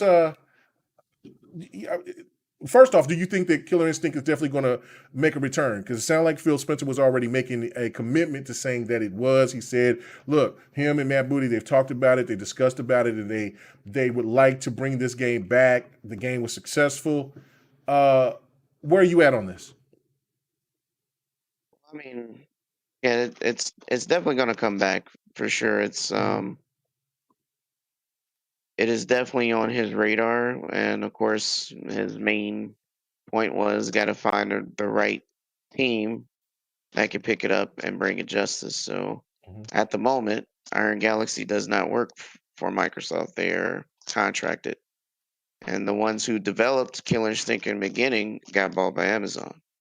So, Yep. it's more or less finding a right fit that will continue to bring or keep the essence of the game without changing it, altering it too much where it's unrecognizable. So, do I think it's in development? No. Okay. Again, he would have stated that. He said he needs to find the right team. He wouldn't. He didn't have to say that, but he did. So that's where he's at with it. He's got to find a good fit. Okay. All right. What about you, Still Rain? What do you think? All right, good talk. Next. Thank you. All right. My fault. I was on mute. My fault. All right. But no, do I think they're working on Killer Instinct? I mean, do I think it needs to come back per se? I do think they're probably working on it, making some talks in the background again. I mean, there's obviously something going on with the whole Discovery AT&T deal, WB shifting some things around. There's obviously something going on, and NetherRealm is kind of like in that balance. I'm still wanting to hear more news about what may be going on in the back end for a lot of that. We do know that there is some interest as far as getting a lot of those WB assets and what I just necessarily feel what I don't know if we can necessarily make a Killer Instinct game if NetherRealm isn't going to put their hands on it at this point. I mean, Oh, we're just going really? to get another Injustice, which is what Injustice 3, which might be a solid game. I'm not really that big of a DC fan, so I'd rather them work on something like a Marvel versus Mortal Kombat or whatever. I That would be more ideal for me. But yeah, I mean, just to bring it back, I think NetherRealm would be the next best studio to touch Killer Instinct for me personally. I don't see anybody else that I particularly have an interest in. I mean, it's just kind of hanging in the balance without Phil, pushing it forward or looking for the right team to get their hands on it. I mean, again, we don't want to just throw it away to anybody. It's a beholden IP to a lot of people, and the people want to see it done right. Other than that, I mean, I'm not the biggest Killer Instinct fan, so uh, I hope that they're working on it because I mean we need it over on this side. Again, as far as it goes, when you think of fighting games, regardless, you think in a PlayStation 9 times out of 10 or a PC. So if you want to keep it real, if you're trying to step into a space where you may be lacking something like a Killer Instinct, but reiterating what you already had and taking it to that next level. I only personally see NetherRealm being able to do that. And what better version to do a Mortal Kombat cross Killer Instinct? I think that's just so perfectly lined up. MK versus KI. I can just see it labeled and plastered on commercials, billboards, the case. Like I don't know. That's me, man. All right, cool. What about you on this one? Slayer, what about you? I mean, do you think that this game is maybe possibly that since they've been talking about it? I mean, Phil kind of works in a different type of way. He doesn't really like to talk about games unless he knows for certain that those type of games are going to be coming out. And so he's definitely learned his lesson on. He definitely learned his lesson. The Crackdown 3s and Scalebounds, those days are over. So obviously, when he made this point, he said, "Look, we've been talking about it, but yeah, we definitely are looking for it." But he's telling the gamers as well, "Look, we just got to find the right studio." So if Iron Galaxy behind, who I think is in charge is Adam Boyes, if he's not going to allow Iron Galaxy to get a hold of it, what do you think about maybe NetherRealm? Since a lot of people keep talking about, that or whatever. NetherRealm would be cool. NetherRealm would be cool, but to examine the original question that you posed, originally to PK or whoever asked it first. I already forget who, but anyway, so the odd thing to me is this is to me a matter of fact, not opinion. This question has been asked of Phil Spencer and other folks at Xbox for a while about a Killer Instinct sequel and why there isn't one, or is there one in development and whatnot. And it's been explained, hey, the developer isn't really available to do that right now, and unless they can find the right developer, it can't go forward, and they're not going to force it to go forward without the right developer for it. NetherRealm would be great. That's cool. I don't know if they're the only ones available who could, but that list is very short. It's probably between 2 or even 3 developers only. Iron Galaxy is one of that, and then maybe maybe some other dark horse that doesn't come to mind right now, but exists somewhere, I'm sure. But generally, this is every time it's been asked. That's generally the answer has been given. Until the right developer comes along, we're not gonna force it and make a crappy entry in the series, but I could have sworn most recently, once again, it was asked or what it was that somebody or Iron Galaxy, I believe, maybe? Yes. I think, said, hey, we're finally ready now. We think, hey, come holla at us. They said something publicly to that degree some recently. And I believe that's why this whole conversation is going on right now about this stuff once again. But it's first, I gotta say I blame the gaming press and whatnot that it's not even made clear what's really going on. Because as I said in the beginning, this isn't a matter of opinion. This is just a matter of fact right now. As the question you asked, they didn't have anybody, but now the one development house that they expected to do that sequel is now saying, "Hey, we're back around. What's up?"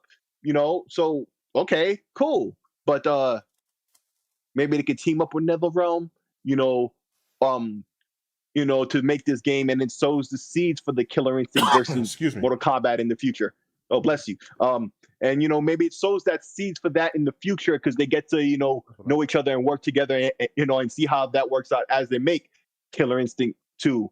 And it leads into that next project, or maybe it leads into these guys really seeing that, hey, maybe we should be bought out by Microsoft after all. Maybe that really is the fit for us. And they and maybe Warner Brothers, sees that, or maybe they see that as validation for doing a long-term partnership with Xbox or whatever.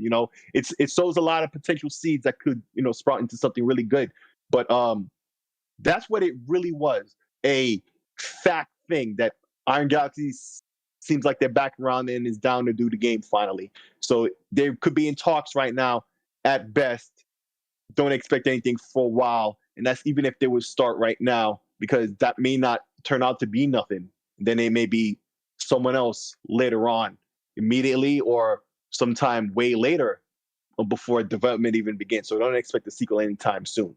That's what I gotta say on that, frankly. All right, cool, excellent. All right. What about you, D? What about you? What do you think? I mean, what do you think that Xbox has got up their sleeve with this game? Do you think that they might possibly have some negotiation working out already, or is it that they're still trying to find the right developer to work on Killer Instinct? And do you even think the Killer Instinct is going to come out, anytime soon? I'm honestly not sure. I haven't, to be frank, been paying very close attention to the strategic hintings and things of that nature. So I honestly don't know. I don't have any kind of guesstimation. I think it can go either way. As we've seen, things can happen randomly overnight as far as, leaks and announcements. So I honestly don't know. And I don't have any predictions. I don't like speaking on things I'm not well versed in. So I'm not sure. I hope they do, since the last generation, around this time, 6 months in, Xbox One was still trying to do that Connect thing. Not that I'm anti-Connect, but I mean, we see how quickly they dropped it. So I'm hoping, Xbox One, they've kind of learned from any mistakes that may have hindered it as far as certain releases being attached to it. But it seems that Microsoft is going in a decent direction and learning from their mistakes. But as far as Killer Instinct releasing, that I don't know. Okay. All right. Quick to the point. I got you. All right. So what about you? What was you gonna say? Nothing. I was just laughing. Oh, okay. I mean, no, I got you. I mean, hey, if you ain't really got too much of a take on it, I got you on it. All right. So what about you, Sovereign? What do you think about this? I mean, I think when Phil talks about it, obviously it's been, I guess the rumblings came from kind of the FGC community. They started talking about, hey, we need Killer Instinct back. We want Killer Instinct back. Not everybody, but I mean, the people that were really into it when it first dropped in 2013, I thought it was great, that it was free to play for that first batch of fighters, and it kind of got you in the door. And honestly, I think that Xbox One launch lineup was pretty stellar, to be honest, with the stuff that came out with that, with the Rising 3 and Rise and stuff like that. And just to add Killer Instinct to that mix, I thought it was great, and I enjoyed it a lot. So for me, I think it's inevitable that it's coming back. I don't think it's in development right now, but I think it's definitely in the plans, and specifically for one reason: Game Pass. I think Game Pass. Great point. Exactly. Game Pass has shown that you have you have a community there already waiting for multiplayer games, right? Whether they be shooters, whether they be fighters, whether it be sports games, whatever the case may be, you have that community built in there that's already, and it's continuing to grow. So if you put, a free-to-play fighting game in there day one with, 30 million people potentially being able to look at it and play that game, there's going to be a level of success there that you're not going to find selling that game piecemeal anywhere else. So I think being that is kind of the core sort of crux of what Game Pass is, I think it's inevitable that we get it. But like everyone has said to this point, I don't think they have the team quite yet. I think Iron Galaxy makes a whole lot of sense because they did seasons 2 and 3. Double Helix is gone now. Right. But then if they're not able to or they're not willing to, what happened to Double Helix? I knew that they were supposed to be. They got purchased by Amazon. Right. Yeah. Okay. Yeah. Okay. And look at how that's going for them. Just exactly. Right. I mean, sometimes you never know. But so there are a couple of different interesting possibilities here for a sequel. So first off, right, when the first Killer Instinct came out, it did happen. Obviously, Double Helix worked on it completely, but it was with some help from Rare, right? It just obviously the characters, everything is theirs. So there was some collaboration there. Obviously, Rare right now, it doesn't seem like it's built to make a fighting game. It's built to make sort of ongoing live service games. Yeah. So, but who knows? Because I mean, when you look at all of these Xbox first party studios right now, a lot of them have secondary and tertiary teams that we weren't even aware of. When you look at Obsidian, they're like, yeah, they're working on 3 or 4 things. We're like, what? Obviously some of them are small, like a Grounded or something like that. But it seems like a lot of these teams are divvied up into quite a number of smaller teams working on things. So it's not out of the realm possibility that you could get a team at Rare to go back to sort of their roots and make this fighting game. So another interesting sort of possibility is they've been real cozy with Sega. I'm not talking about purchases or anything like that, but AM2 isn't really doing anything. They dropped that, they dropped that Virtua Fighter for PlayStation right now, and I'm sure they're sort of supporting that, and that in and of itself is this kind of push to get back into like play sort of esports fighting game stuff. So I don't think, and if it's good, and it looked like Guilty Gear Strive, would anybody really be mad? I don't think so. You know what? I mean, to be fair, you're not wrong. Those animations, especially for like Strive looks amazing. Guilty Gear Strive is beautiful. They're spectacular. But listen, we know how social media is, and we know how the stands act. They would definitely say, "Oh, look, y'all reduce yourselves to cartoon graphics. Why you couldn't do what Street Fighter done?" Things like that.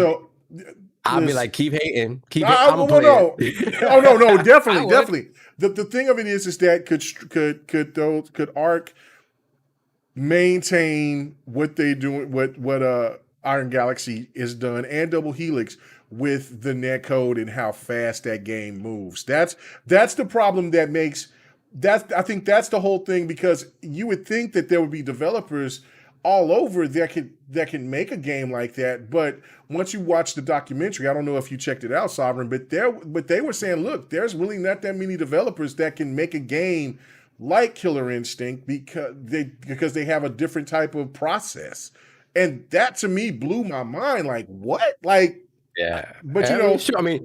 Pixelbit G in the chat feels very strongly about this. He's not about that at all. He's not. He used to look like MK. Period. I mean, I don't know, man. I don't know. I'm not super precious about how Killer Instinct looks to be mad about it looking like an art game. Like not me. I don't know. No, I feel the same way. I mean, listen, but you definitely know that people would definitely come after the throat of Microsoft by saying that they had to dumb down the game, regardless of how. Because I mean, why would it be dumbed down? How would it be dumbed down? Exactly. Okay, but let's just look at what they did with Battletoads. Battletoads looks great, but again, because everybody was expecting the Battletoad that Maximilian dude helped create, because it followed into the graphical scheme of what Killer Instinct has, people were assuming that the next Battletoads was going to look like that. And instead of going back to where the roots were, people downgraded, even Xbox gamers. So that's the thing to me, is that they would say that Xbox would definitely try to dumb down for Game Pass fodder. I'm agreeing with you, but I promise you that. 2 words for that. I can hear it. I can see it.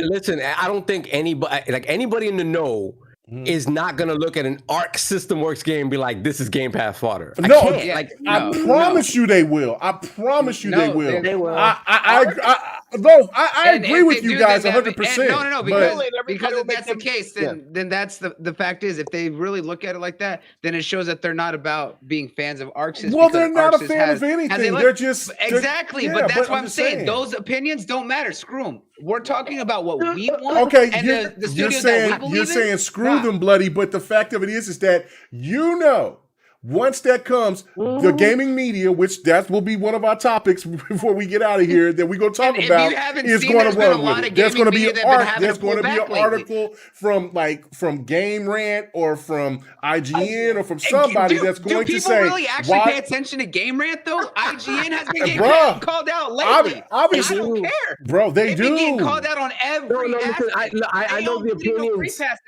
The opinions are going to be out there, right? But if Arc makes a great game, forget about how it looks. If they make a great game, it's not gonna matter. No, I totally agree. And Game Pass is going to make that work. No, it will do well. Yeah. It's going to do well. That's not because look, we've heard about the cracking is lacking on Sea of Thieves, all of that. I get that. I'm just saying in the sense of when people jump in and they want to make their narratives because they're saying this, and how people looked at Killer Instinct as it was in 2013. People are expecting that game to be on that same type of level, even increased, like NetherRealm is done with Mortal Kombat. I'm just telling you right now, that's just exactly how people are going. And Arc Sys can absolutely elevate that art style. I know they can. I'm not saying I'm not disagreeing with you. I love Mortal Kombat. I'm not disagreeing with you, bloody. With them sticking to realistic character models, some of those animations still look stiff just because of the nature of them being so realistic. I got you. An art game doesn't have those limitations. No. It can be super stylized. Like I love Mortal Kombat. I love what they've done with Mortal Kombat. But if you look at it, sometimes there are moments, there are times in fights like when Scorpion throws out his chain or whatever. Mm-hmm. Sometimes it looks so stiff. It looks stiff. It always looks like he's standing straight up and doing it. He doesn't have any momentum to him. And I find that prevalent in those games all the time, and it's because of how realistic the character models look. And to me, I've never liked the 3D ones except beginning with 9, the remake. Yeah, I know. I love them. I love them, but there's still a stiffness to them that I think, and again, it's a preference thing, right? It's a preference thing. But for me, like I said, I'm not so precious about Killer Instinct that it has to be this way, it has to be that. If you make a great game, I'm in. Facts. I'm in. Yeah. No, I totally agree, but I'm just letting you guys know exactly what's going to happen. It's going to be there. That can happen, fine, because no matter what, the people who are going to hate are going to hate on it. It don't matter. Yeah, right. And you know what? I'm just going to jump right in right now. I'm agreeing with Saul. I was like, I would love Iron Galaxy to come back because they have the skills with it. They understand the IP. They have the history with it. They get that because they picked up much better over what Double Helix had originally founded. And when you talk about Killer Instinct now, especially when everyone talks about the definitive edition, especially after season 3 came out, they always attribute it to Iron Galaxy. They don't care about Double Helix anymore. It's the fact of that they say, hey, it was the fact that Iron Galaxy came in because they had practice with other fighting games and really built upon it. But what Sav is saying is if Iron Galaxy can't get to it, I agree. Arc Sys has a pedigree of fighting games that are beyond stylized, that have some of the best netcode, and as well as some of just the best fighting mechanic systems. The only other company or other studio that I would even consider besides Arc Sys themselves, who remember did fighters nonetheless, would have to be CyberConnect 2. Because they're the ones who made the visuals that everyone talks about and praised, and Dragon Ball Z Kakarot. And don't forget that they're also doing they're also working on the Demon Slayer fighting game coming from Sega. And everyone has been talking about how great that game looks. No, the Doesn't game looks matter. fantastic, but we're talking about. Okay, I'm going to read the super chat. And what I'm saying is that even still, they can take the way that the models look in KI, because KI is still very much a comic book styled.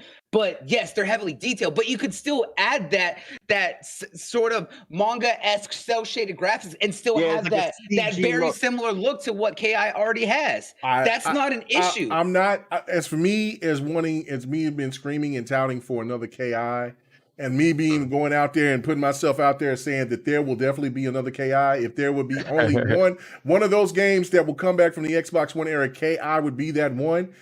I would definitely have to agree with my man Pixel on this one. And this is it right here. He says, gotta put it in the lights. Let's be real. KI was always a visual showpiece and a spunk on MK. It can Is go. what it means. What'd you say? I think he means spoof. Spoof, Basically a satire. Yeah. Satire, yeah, but he said spook. Yeah, but I was just like, okay, all right. But I read it the way he's supposed it. And he said, it can't go cartoony, fam. It needs the works, including ray tracing, and that's where I agree with it. Listen, I'm not, if KI coming, I'm playing. It's going to be a part of Fight Night in the rotation. I'm no life in it, just like the other one. That's no question to me. I don't care about what somebody said. I'm buying that game. It's, you know what I'm saying, the Ultimate Edition. I'm getting it. I'm not playing around with it. I love Game Pass, but I'm not playing with it. You know what I'm saying? I'm going to get it. But who's to say Arc wouldn't adhere to that art style and just make an Arc type game because looking like Arc's games never ever came out like that before. Now, I mean, listen, Arc is so good at what they do. If they made a realistic art style with that, I definitely agree. Arc is probably going to do it the best than anybody else. If you look at Strive isn't that far off. Strive is essentially 3D. It's 3D models, but it's 3D models, but kind of cell shaded, kind of. So it gives it that realistic look. No, it is. I'm playing it on. I got it on PC, the better version compared to what it is. It looks amazing with the ray tracing. It looks amazing. No, I'm not knocking it. I'm saying though, it would get that slander, and I know that. Listen. You can talk with that. You know what I'm saying? Y'all guys are going to be talking about this on Sunday. I know that there's going to be Least Cognito or Addict or somebody's going to be saying the same thing that I'm saying. It'll probably be King. They'd be like, nah, I need to look the way it gotta be. It's got to be. You can't. That game, even back then when it was at the arcades and even when it was on the NES, it was a showpiece. It looked ultra real. It looked ultra realistic for the graphics that they could push at that time. You can't go back and try to revert to make it, because there will be people that say that Xbox dumbed it down because they just wanted to get the game out there so they could put it on Game Pass. I know what people are going to do with it. But you know, the 30 million people playing it on Game Pass are going to say otherwise. Xbox ain't going to play. Ain't going to play. They're going to be like, look at this money. I got you. I don't know how changing the look of it is called dumbing it down. I was like, that's one thing. That's what they said that they're. I'm not saying it's going to be dumbing down, but that's what they're going to say. If it still has the highest, if it still has the highest skill ceiling that you would expect of it, it doesn't matter. I was like, people who believe in that they don't care. They really don't care. We've already seen that the people who do all this talk, all they do is talk. They don't even stand by half the things that they do. That's why I'm saying is that whole point of this conversation shouldn't matter, because the fact that you're asking who we think and this is what we're saying, it doesn't even matter about what. But bloody, I would agree with you. I would agree with you 100%. Bloody, I got you. But I would agree with you 100% on that. And Sovereign. But the fact that game has never ever had a cartoon or anime look to it, gameplay wise, that would definitely put people on pause. And like I said, I agree. I'm still going to be playing the game nonstop. If the game still plays like it has been for all the years, I'm still going to be killing that game and enjoying it and loving it. I'm just telling you what the slander is going to be. And listen, a lot of people shouldn't care about the slander. I wouldn't personally, but I'm just telling you, just as a person that's being a host, telling other people out there, and as you see people in the chat, they're gonna say, "Look, hey man, this is the real deal. This game isn't what we were expecting, especially when you have the powerhouse of the Series X as being the console of this generation right now that is the more dominant at this point in time. You showcase Killer Instinct. It's got to look like what it was looking like on the Xbox One, but like 4 or 5 times better. That's all I'm saying. That's all I'm saying. Okay, all right. Anybody else got anything? So okay, all right, cool. I'm just saying that. All right, Bloody, you got anything else you want to say on this before we move on? Nah, I said my piece. Okay. Yes, sir. All right, so let's get on to it. Okay, this is the thing that just tripping me out because I seen that Forza 5 was going to be from Game Rant and from others out there, not only from Game Rant, talking about Forza Horizon 5 is going to be coming, could possibly come to PlayStation 5. And people are, and the gaming media is still, to this day, still talking about Starfield. There's a possibility. D, I know you over here, you're moaning and groaning. I know you're ready to get in. I need to know what is going on with the media, and if you also want to address the whole situation with the Metacritic as well. I mean, if you guys was looking earlier, you can see the gameplay of Dark Alliance, and then also there's a game that's going to be that's out already, which is Scarlet Nexus. What's going on with that Metacritic situation as well? But let's just start off with if you want to add that part in here as well. But I just want to what is going on with the media? It's supposed to be trusted. And this just doesn't make any sense. If Xbox was at its worst, didn't have Forza on PlayStation or Nintendo, how is it that now, since Xbox has got its footing, going to put Forza on PlayStation or anywhere else at this point in time? What is your thoughts about the media doing this? Wait, who are you starting with? I said D. Yeah, D. Yeah, sorry. I guess I was a little bit too long with that. I'm sorry. No, you're good. It's just I'm just dumbfounded, to be honest. It's just interesting to me because I think we touched on this a couple of weeks ago where, we're talking about how the last 7 years, the narrative has been a certain way.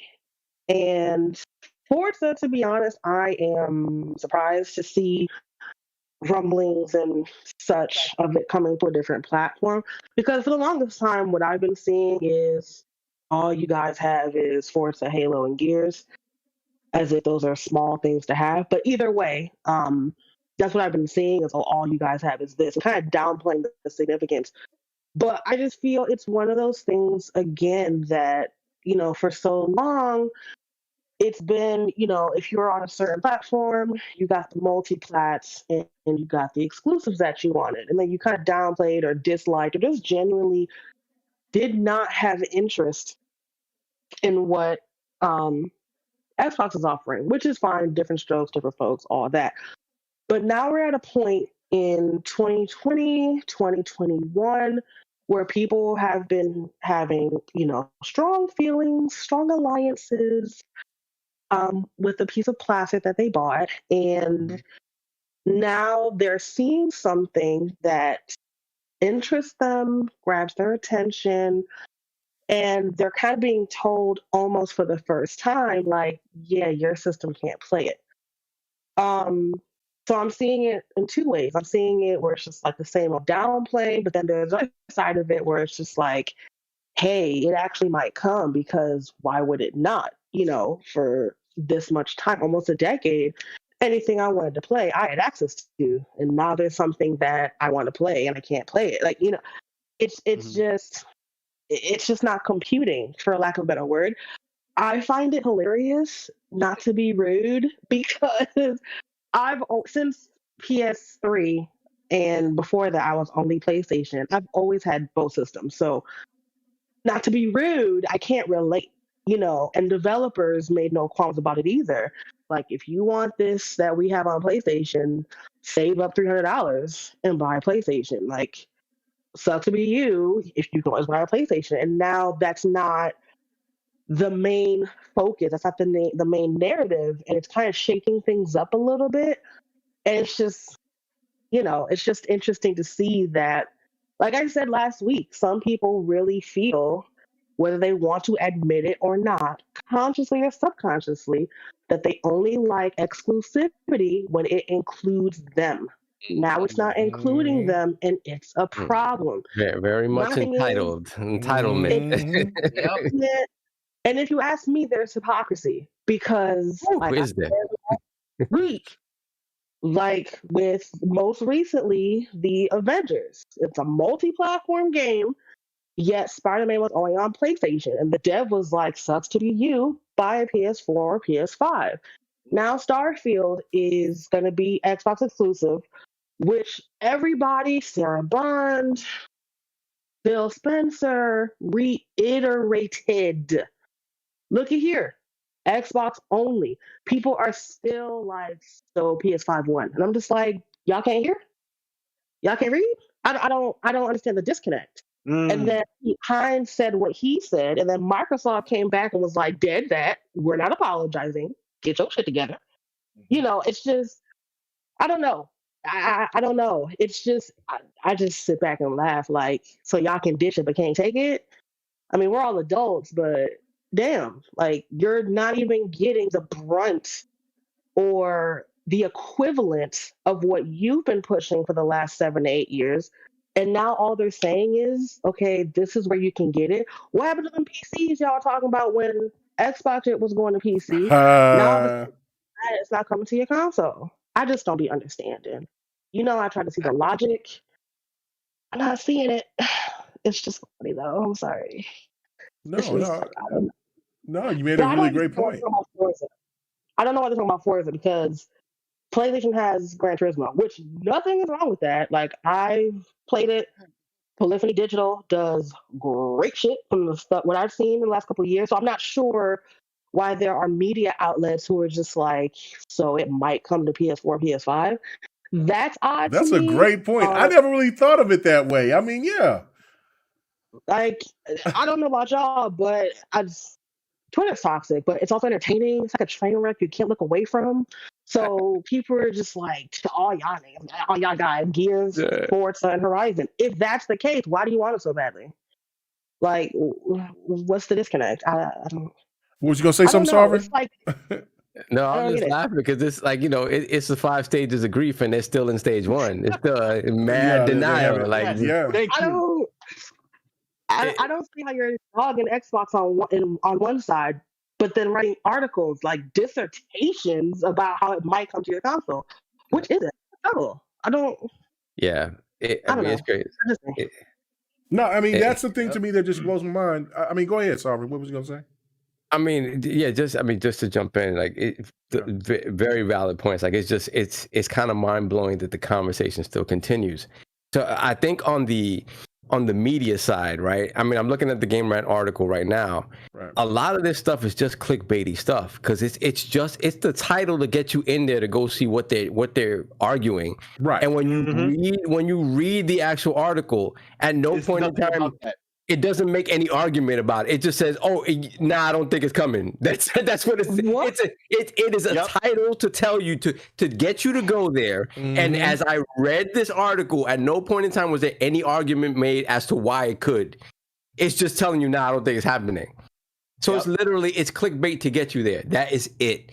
And there are some outlets that are willing to do that for whatever reason, right? So that I mean.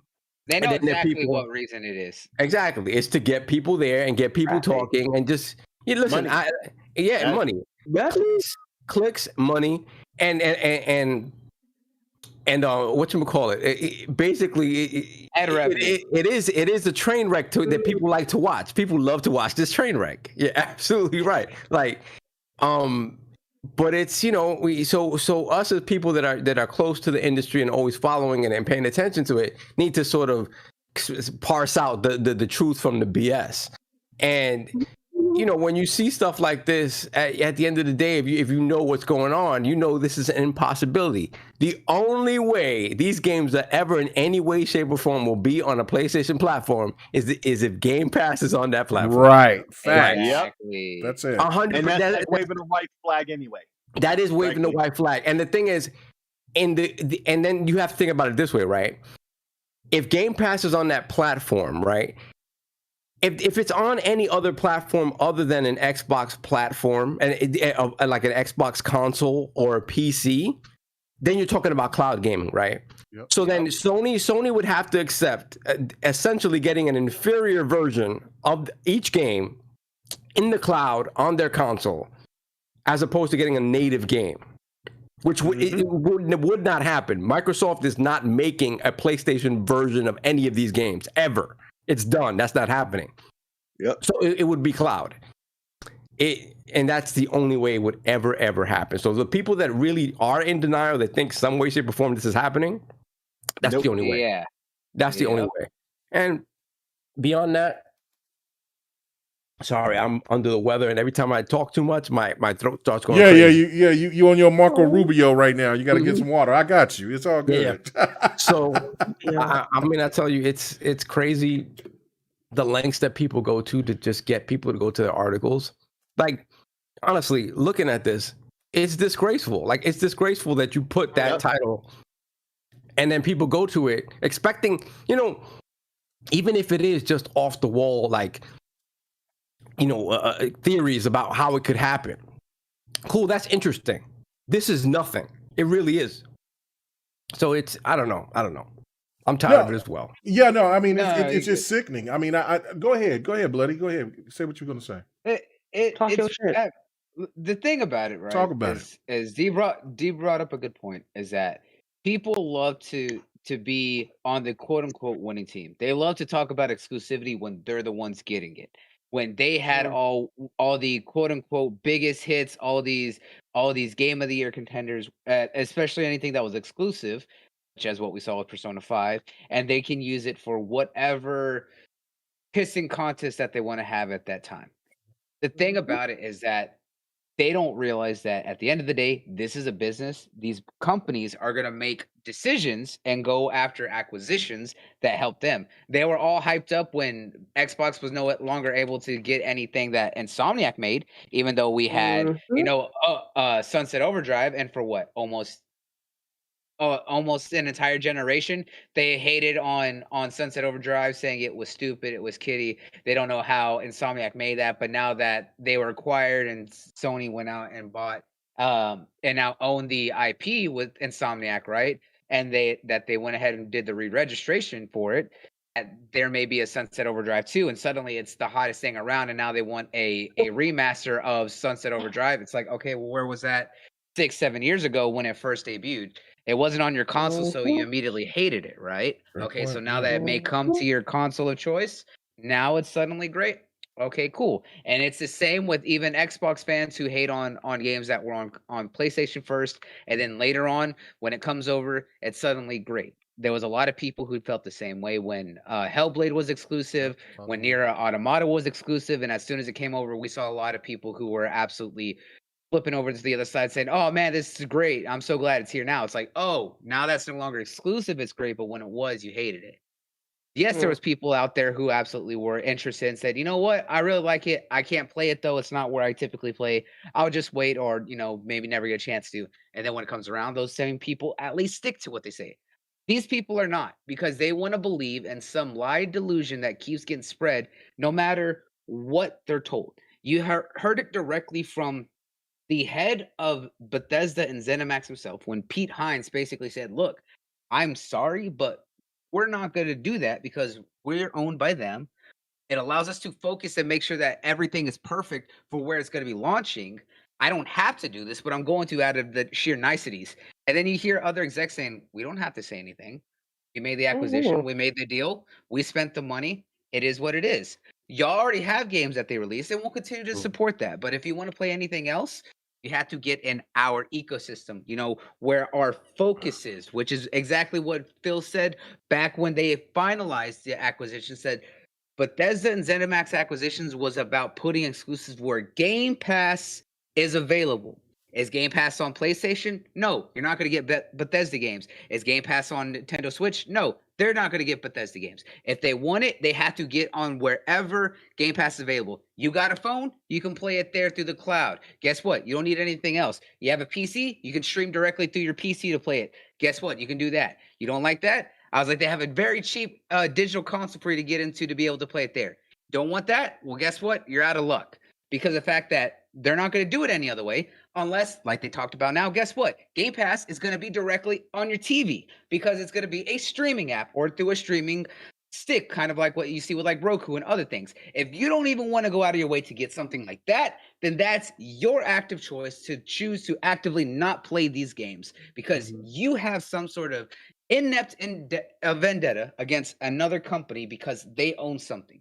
If they've given you 17 options on how to be able to play this game and you choose not to do all of them, that's your fault. That's your problem. It's not their problem. They're perfectly fine because as Saul brought up earlier, the 30 million plus people or whatever that are playing on Game Pass and everything else right now are more than happy to play any game that they may not have purchased. The people who are fans are going to go out and purchase that game regardless. They are not worried. That's just what it is. Yeah, that's a fact. Go ahead. We talked about it on last Sunday how it's this assumption and it's entitlement where it's this assumption that because and people don't speak on it directly ever, but it is this entitlement with some in the PlayStation ecosystem where it's like, well, Xbox is not in the lead. They aren't even, you could say they're in third place because Nintendo's killing it so crazy.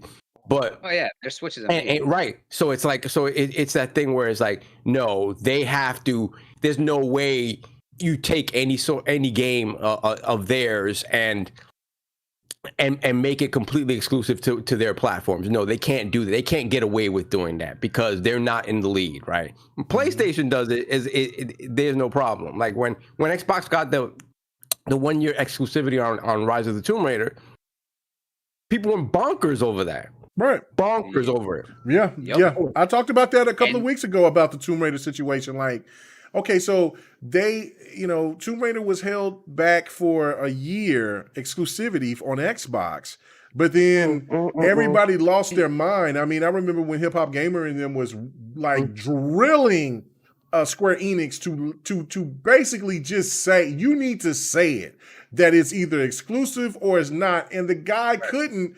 But when you over here on PlayStation, the media don't even ask. They don't even ask. Like, for instance, Kena. Yeah, we all know Kena. Yeah, right. Like Kena's going to be coming to the Xbox eventually. We know that that Final Fantasy VII is going to eventually be coming to the Xbox and PC. But again, nobody in the media asks the questions. I just don't understand why the media always wants to be hush-hush and not push the envelope like they do with Xbox, because they still are asking Xbox executives, well, what about Starfield? Okay, well, what about Starfield? Yeah. What about, this Redfall game? Are you sure? That just doesn't make any sense to me. Yeah, it's like because of where they are, where they've, especially after last generation, where they were, it's like they have to do this. Yeah. They have to do this. It's okay if Nintendo doesn't do it. It's okay if PlayStation doesn't do it. But for whatever reason, Xbox has to give their games to everyone. It just doesn't make any sense. Still Rain, what do you got? What do you got for me, man? For me, it's one of those things where Forza's not going cross-plat. Like, come on, man. It's just we all knew that, right? Happening. Yeah. I mean, you have GT. Don't be mad that GT is not doing well, and now you want an actual racing sim that. Well, it sold 8 to 10 million, so it's doing it. Did its numbers, but it's not Forza. But it's not Forza. That's the problem. You're absolutely right. But hang on, you also got to think about this, right? Yeah, I may have did those numbers, but look at how quickly they killed off a lot of its online servers. You can still go back and play you're right, bloody. You're right. You can go back and play a lot of the online services all the way back to Forza Motorsport, what's it, 3 or 4? And same with Horizon 2. I was like, you can play back 7 different versions of them and still play online. You go to GT Sport, you can try to play online, it's limited. Yeah, I mean, but again, it's one of those things to where don't talk about my wares and then still want to come shop with me. You've Talk about been it, talking boy. You about about to get the preacher in the choir. Let's go. we've been having this conversation over and over again, right? Pass the offering, pass the plate. You wanted exclusivities. You wanted exclusive deals. Exclusive deals are happening. You wanted competition. Now competition is happening, and I'm just constantly seeing people, at least within our community. And again, I always try to clarify this, because what we see in our community is just an echo of how millions of other people feel. I don't know about y'all, but I tend to try to creep into other communities and whatnot just to see, kind of get the feel for what everybody's thinking or whatever. And because I don't like to hold myself to just my opinion, you got to reach out and see how different people are thinking, just so you can have a round thought. You know what I mean? This whole stigma with Xbox always getting the short end of the stick it's still due to popularity, unfortunately.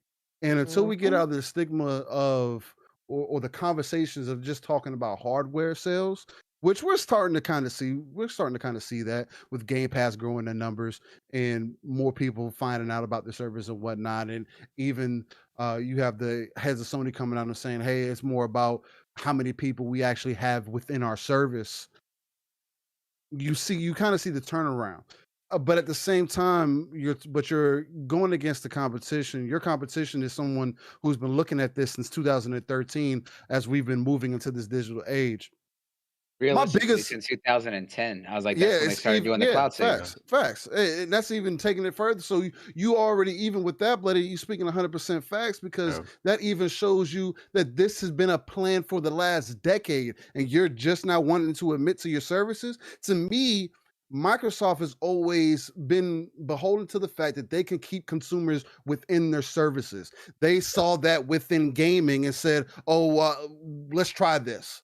We do it with everything else. Was it 97% of computers out in the world are Windows devices?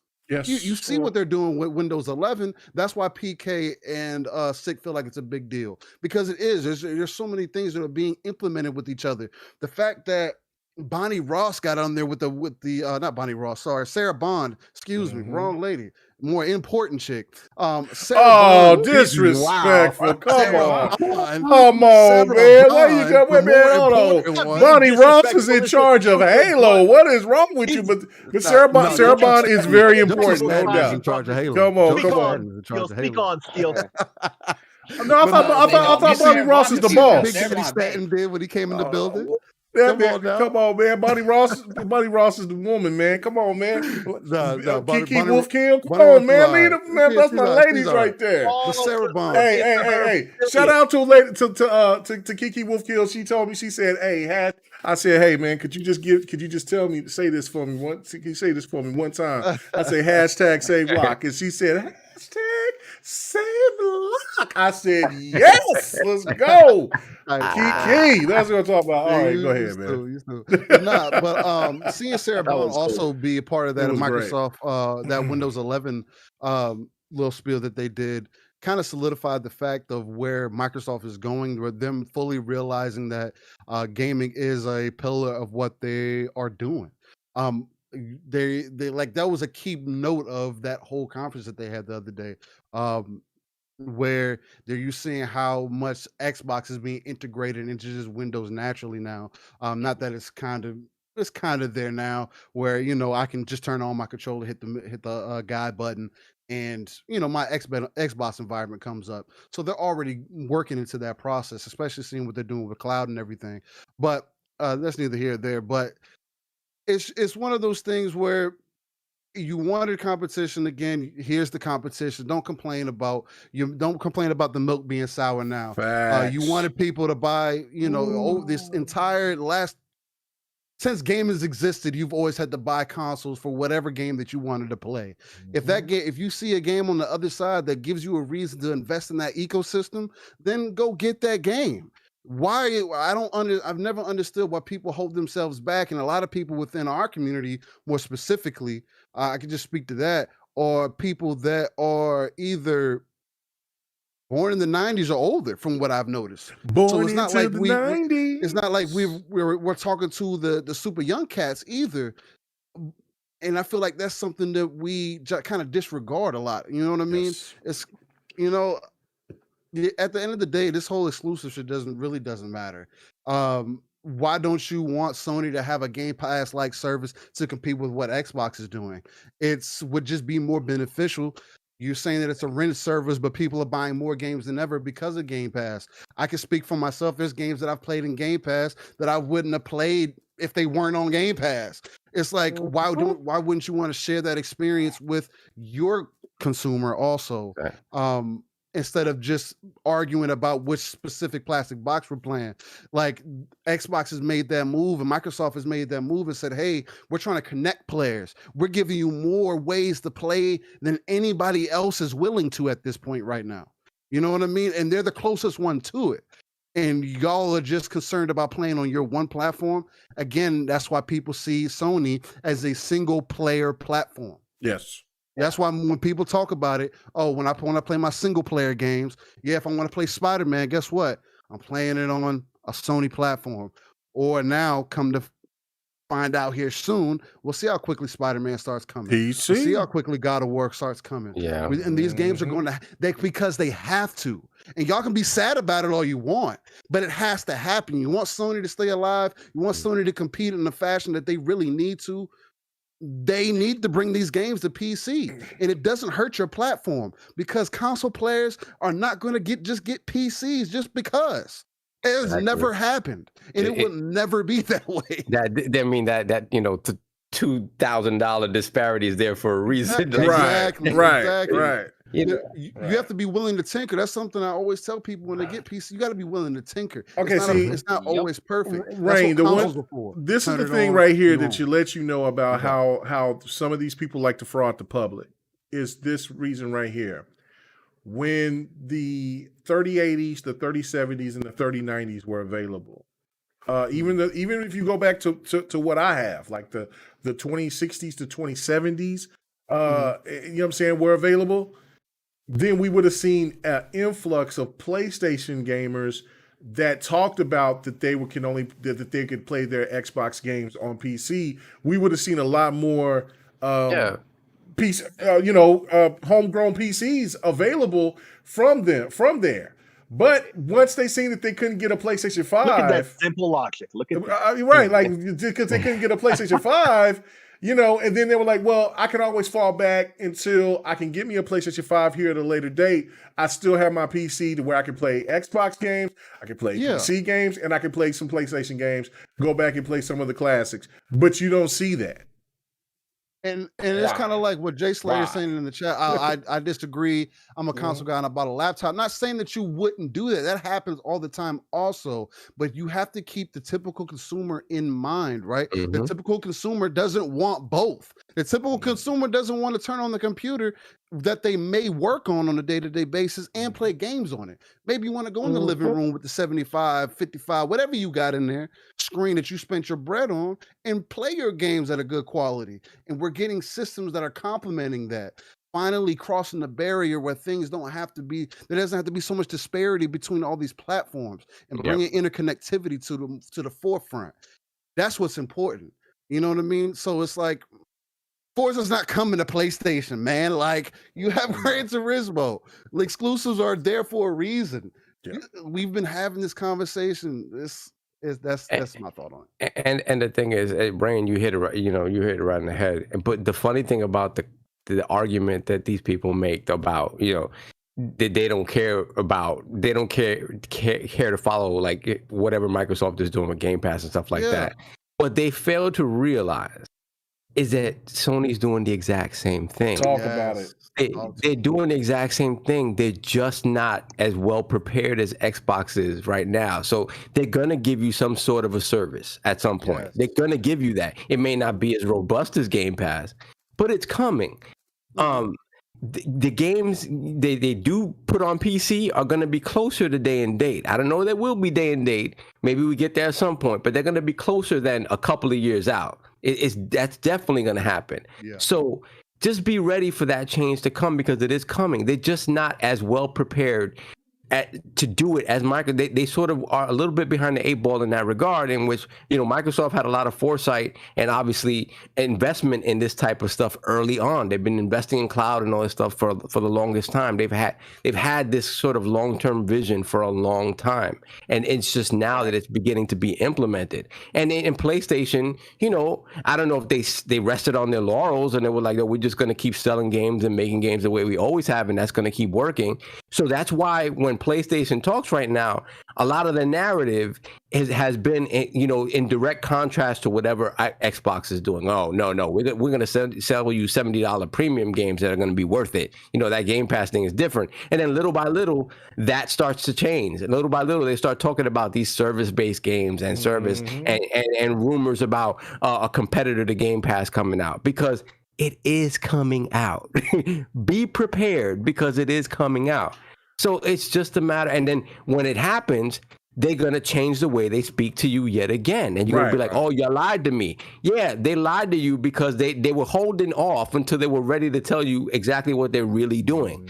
And what they're really doing is, in a lot of ways, very similar to what Microsoft is doing. It's just a smart move. It's just a smart move when you think about selling a game, a $70 game to someone one time, as opposed to selling it to them in a service for $15 a month.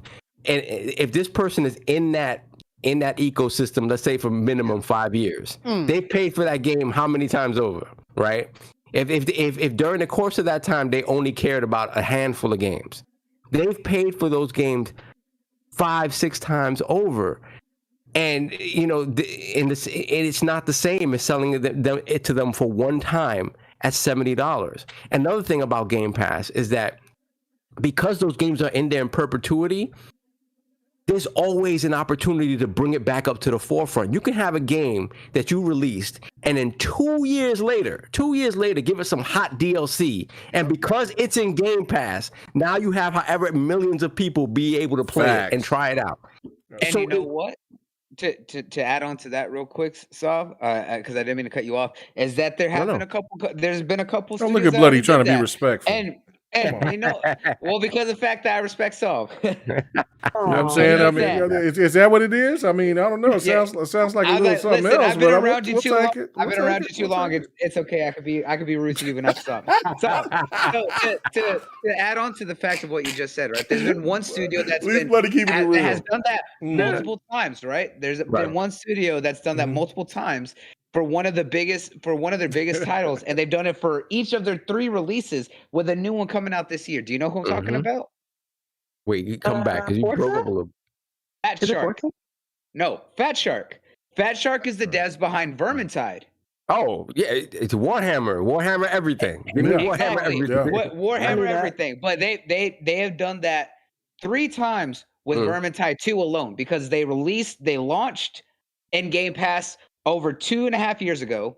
Then after about a year, it went out for a couple months. Then they brought it back when they did 2 new expansions. Then they left it out. Then it was gone for another 2 months. And then they brought it back for about a year ago. And it's been in there since with all the expansions. And they just had a new one coming out. And they're about to do the launch for Darktide for the Warhammer 40K version of Vermintide. There are plenty of studios that have been proven that you can do that. You can put it in there at launch, take it out, bring it back when you put out new content, and it always attracts new players. Now I'm going to cut you off now because I want to read this super chat. So let's go ahead. Verge Brizzle. He says they do not care until they have it the way that. Okay, let me read this again. They do not care. But they do care. I'm sorry, they do care. Okay. I think this jack is hitting me now. We're getting late tonight. He says, I got this jack. I got this jack. Jack on ice. Okay, so here we go. They do care, but until they have it, they will hate. But once Sony does it, the goalposts will move. They hate Game Pass, but are now hyping PlayStation Now. And you're absolutely right, Verge, because the one thing about Game Pass, if you remember, all you got to do is just go back to other people's receipts, right? Streaming is bad. Buying games is good. PlayStation Now is garbage. It's trash. PlayStation exclusives are good. Now PlayStation is moved the needle, and they're saying, look, PSN is good, services is good, and PlayStation Now is good. Now, because the way the Game Pass is just because if you remember, the one thing that they kept saying was like, well, Game Pass would be beneficial to Xbox, but they have to have those games to come out day and date. They have to have those big titles to get people to want to sign over to Game Pass. Until then, PlayStation Now is still better, and if not, it's just me buying games. I ain't even worried about it. Sea of Thieves is not cutting it for me. As you look at what Game Pass is now producing, they can't say that anymore, and all that they're doing now is trying to give you the thought of like, well, I'd rather buy my games, and I'll show you a stack of $70 purchases or whatever, or pretend to show you $70 purchases of games, and then try to make people feel bad because they paid their money into or invested into Game Pass, which is the craziest scenario that I ever seen. PlayStation started this streaming service thing well before Xbox did. EA followed suit, and EA did it right. PlayStation didn't come in here to do it. They did it. See, if they thought about the long term, then PlayStation would be completely dominant because they would have the console that would sell the most overall, and they would have the service that would advertise not only their backwards compatibility. The games that's on PlayStation 1, 2, and 3, and 4 now, but they would also just be leading in that market because they have such a crazy huge catalog.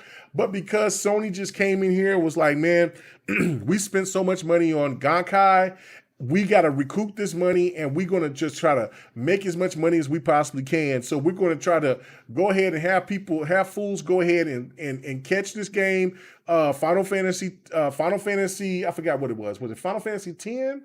It was I can't remember which Final Fantasy game that they actually had in the beta, but they mean the one that they just did?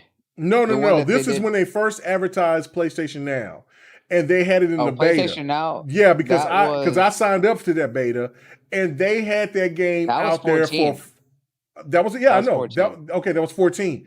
They had that game for $50. I could go to GameStop and get that game for 16. They thought about money, about getting money now instead of investing into the future. While Xbox played their position, played cool, and they said, "Oh, you know what? EA is doing it the right way. You can download these games. You can do all this." And so therefore, listen, Sony had this. They had it already in the bag, but because their mindset wasn't right, because they were thinking about money for the short term, they wasn't thinking about money in the long term. And now Microsoft is now really about to take this market over and crush it because Stadia's off. Luna is going to do what it's going to do. But if Luna doesn't go and invest into, add a package to where they can have people when they join Prime to include Luna, then that's going to fall off as well. That's just my thoughts about that. I don't know what you guys think. I haven't went yet, so go ahead. Go ahead, Slayer. All right, so everybody said such great points. I want to. It is in a negative light, but all the obvious things, because it is all pretty obvious, Mm-hmm. So it's everything you all have said. But I want to come at this from a little different angle. The internet. See, the internet, we have this compendium of all human knowledge, the digital library of Alexandria that all people can access and elevate their knowledge on just about anything. Okay, all knowledge is out there for you to read and learn and improve yourself even with, right? But yet, what do people do? And what does the internet also do as a negative? It gives a voice to everyone, and social media in particular helps to do that. And it amplifies fringe ideas and elements that would have normally been ignored or just outright dismissed. Like y'all over here in this stupid corner thinking the earth is flat, and every game needs to be $70. Well, we're over here in the real world where 99.9% of us is we rock in the real world, and we're trying to move and improve in our way, in the right way, or generally we try to anyway, you know. But there's these fringe elements, but now these voices are amplified, and here we are sitting debating their non-logic, their stupid, childish debates and arguments because they just want to have everything and win all the time, and nothing the competition does is ever good. That's the thoughts of children and just ignorant minds. I mean, and we're sitting here talking about it because those voices are being amplified, and normally we wouldn't hear them, or we would see them and just ignore them outright instantly. Now we're giving thoughts a pause when we never should have in the first place. We never usually did, but now on the internet we do. And look at us now. Like, it's pretty black and white, this subject, or the things that are being debated. This is why everybody can so easily, point out the flaws, but that's why this is just a non thing, and we're giving it more clout than ever deserved. Nice. Great point. I agree with that. I mean, listen, the internet has always and will forever give voices to idiots. It's just what it is. That in a democratic society, what am I going to say? I'm going to be like, I may not want to listen to it, but I have to respect the fact that you can have your opinion, and you have a platform where somebody's gonna agree with you, right? And you're gonna speak to someone, right? So I can't ever be mad at that, but I understand what you mean completely. Because a lot of these arguments, and this is the thing, this is where we get into the argument about fanboyism and how toxic it can be, because a lot of the arguments feel so stupid. Like, how are you gonna argue with me that your one-time $70 purchase has more value? Like, literally, right? I don't mean emotionally to you or for however you interpret value, right? But literally, your one-time $70 purchase that you play once through whatever 30 hours or twice through whatever is more value than 200 games or whatever for $15 a month that constantly rotate in and out. 452. It's 454 games right now. Yeah, so it's nearly 500 games, right? Yeah. There's no logic there, right? There's absolutely zero logic there, but people are going to argue it. So I completely agree. Oftentimes we're at fault for giving these arguments oxygen, 100%. Yes. But the thing about it is that they act, but as dumb as a lot of us may think they are, the thing is that there's plenty of people that think that way. There are at least enough for it to be a talking point. Do I think that a lot of times the loud minority are the ones that kind of get their points out there, and it seems like it's bigger or more prevalent than what it is? Sure, 100%. I'm sure that happens a lot as well. So I can't be mad at the fact that the arguments happen. It gets frustrating when they get to be so sort of tone deaf and obvious. But I guess too many conspiracy theories. People answer for it anyway. Right. Too many people are expecting, and this isn't with politics. This is with sports, everything. Just too many people waiting for the bottom to fall out. They're waiting for the collapse. They have. Everybody is waiting for a conspiracy theory, and everybody's waiting for everything. The smoke. Right. Yeah. Everybody. Right. People come to these things to see the smoke, and right. Whatever. It's the internet. I don't know that will ever change. You just have to seek out the things that sort of you're interested in, make you happy, and don't engage in that stuff. Right. And unfortunately, that gets harder and harder, right? Oh, it does. It does. Yeah. Well, no. I mean, I just, what I'm saying, just quick point. I was just looking at something. My kids came over for the day after Father's Day, and they're adults now. My son is 27. My daughter will be 22 next month, right? Like, and so the thing to me was more of like, we were talking. They wanted to talk about politics and things like that.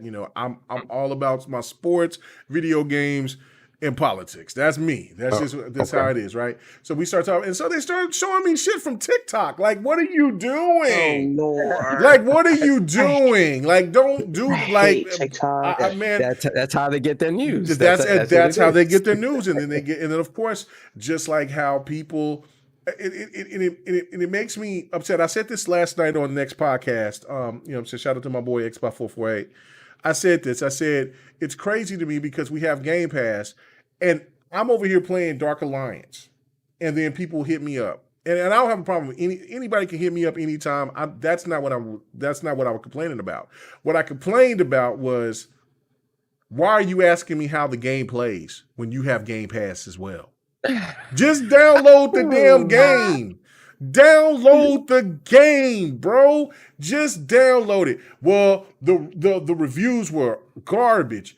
So you're gonna let someone that you don't know dictate your enjoyment for a game that you are interested in, or the potential of you enjoying this game.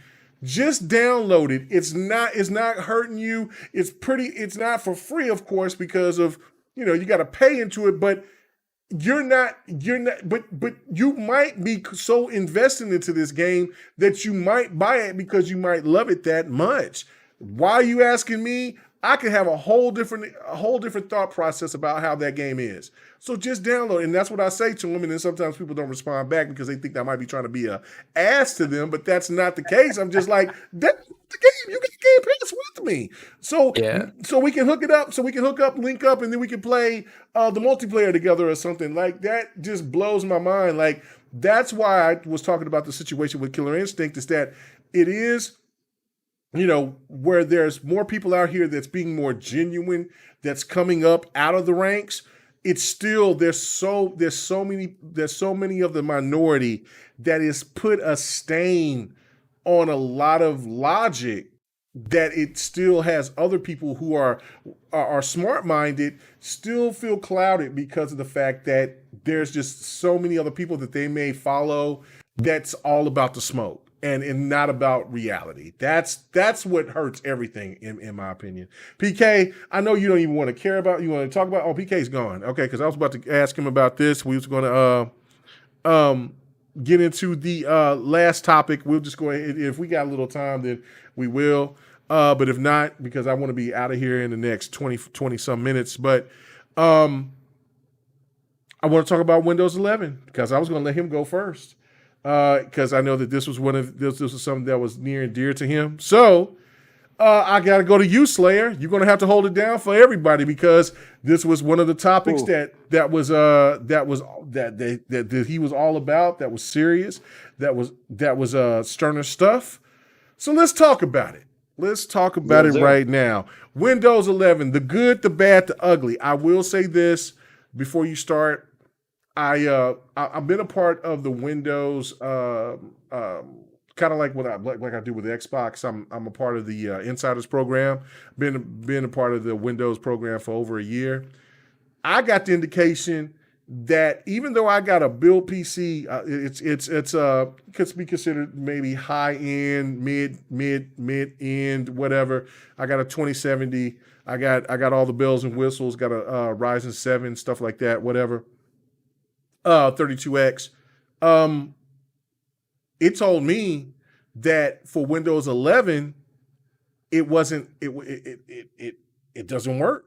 It won't be applicable. So, talk to him a little bit about the TPM, which that was one of the reasons why my PC will not be acceptable. And if there's a workaround, please let us know. But go ahead, Slayer. Tell us about what Windows 11 and what this brings going forward. TPM. Yes. The Trusted Platform Module. There's a 1.2 and there's a 2.0, I guess. Whatever. God damn it. This was something I was talking about behind the scenes before we started the show. Myself and Slav in particular were discussing this. How can I put this? Okay, I don't want this to sound like, I'm above anybody or anything like that, but I've watched this happen in cycles constantly. Constant new versions of Windows and the debate amongst the community, and also of the video card.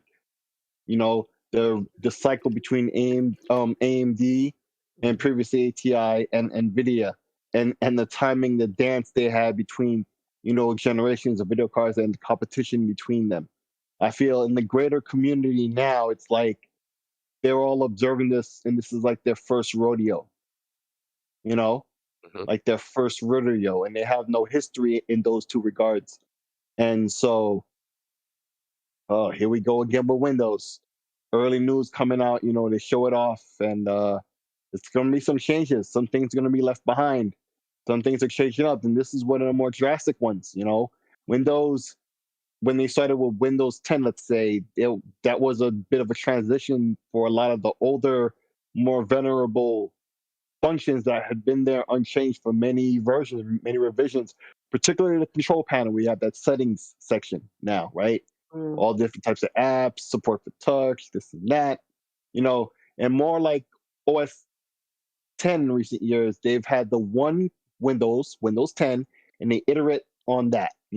They constantly tweak and improve, and there's some hiccups along the way, but generally Windows 10, they're generally well liked within the pattern. There's always the good Windows, the bad Windows, the good Windows, the bad Windows in terms of release, amongst how the community and users feel, right? So this is one of the off ones, but this is one of the off ones where there's potential for it to end up not being an off one. So think about it like this: Windows 11 is really just like what they did. What 7 was to Vista, what 98 was to 95, what 98 SE was to 98. It's a revision. It's just something more on top of what we're already used to. So it's a further revision, and on its journey towards its apex one day far in the future, right? So new start menu, new versions of menus to set, configure things like Wi-Fi and other things like that. Now specifically that, integrated Xbox functionality, auto HDR, greater performance. At the same time, leaving a lot of old things. There's multiple articles that I retweeted about on neowin.com, .net. I'm sorry, .net. Many articles about what's being depreciated, meaning functions and features of functionality that will no longer be there because, there's progress and change, and it's all in the name of that, but free upgrade, yay. But once again, another thing that is always traditional with the pattern of announcing a new Windows: miscommunication, even leading to confusion, leading to all types of shenanigans and people running with new AMD machines, new beast, Ryzen with the new motherboard and all that, the X570. I think that's the top chipset that AMD has right now. Motherboards, the X570. X570, they run this little app that's supposed to tell you if your computer is going to be compatible or not with Windows 11, and it's telling them no.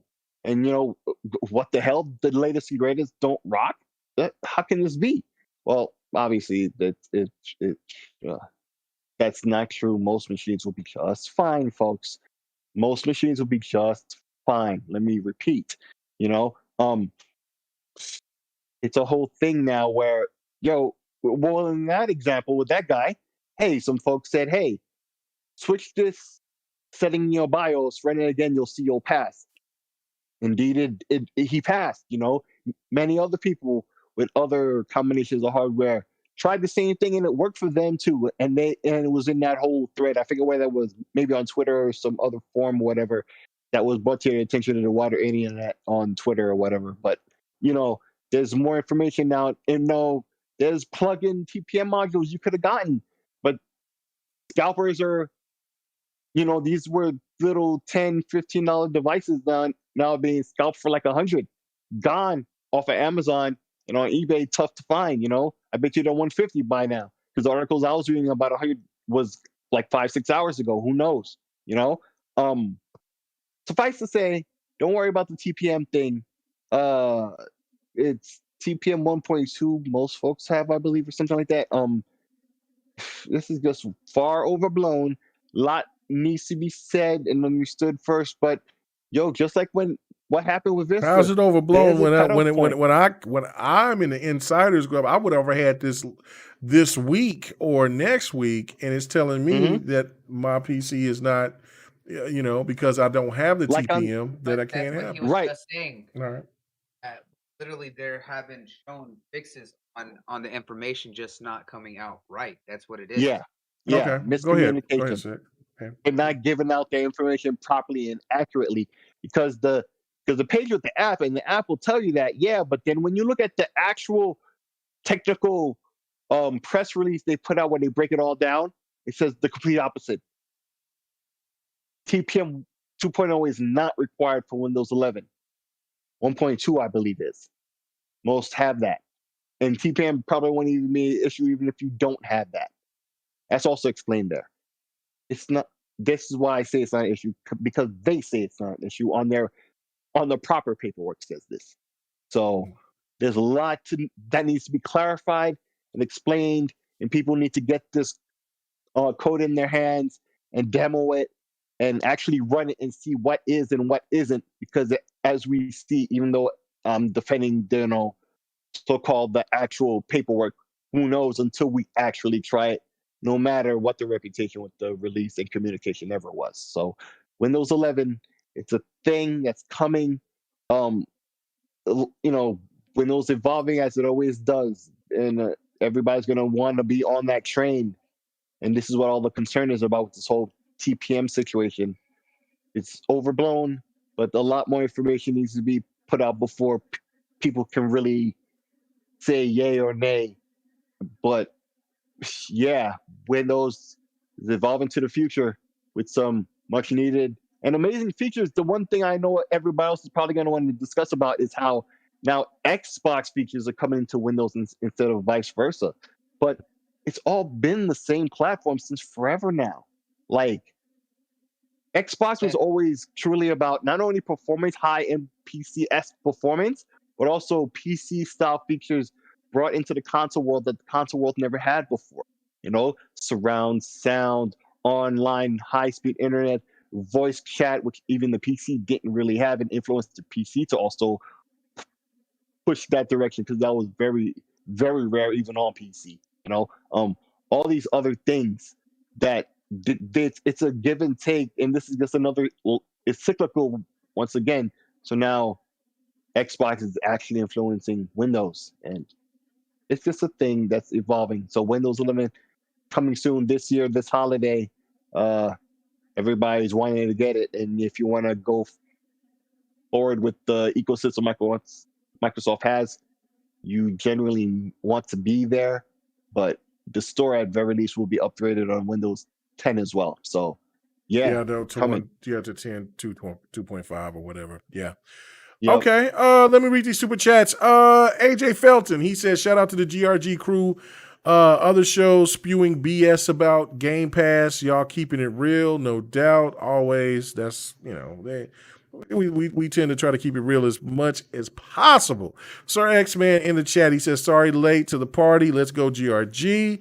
Thank you so much. And then, of course, I already hit up Verge. So, yeah, man, thank you guys so much. That is, your super chats are very important. Thank you so much.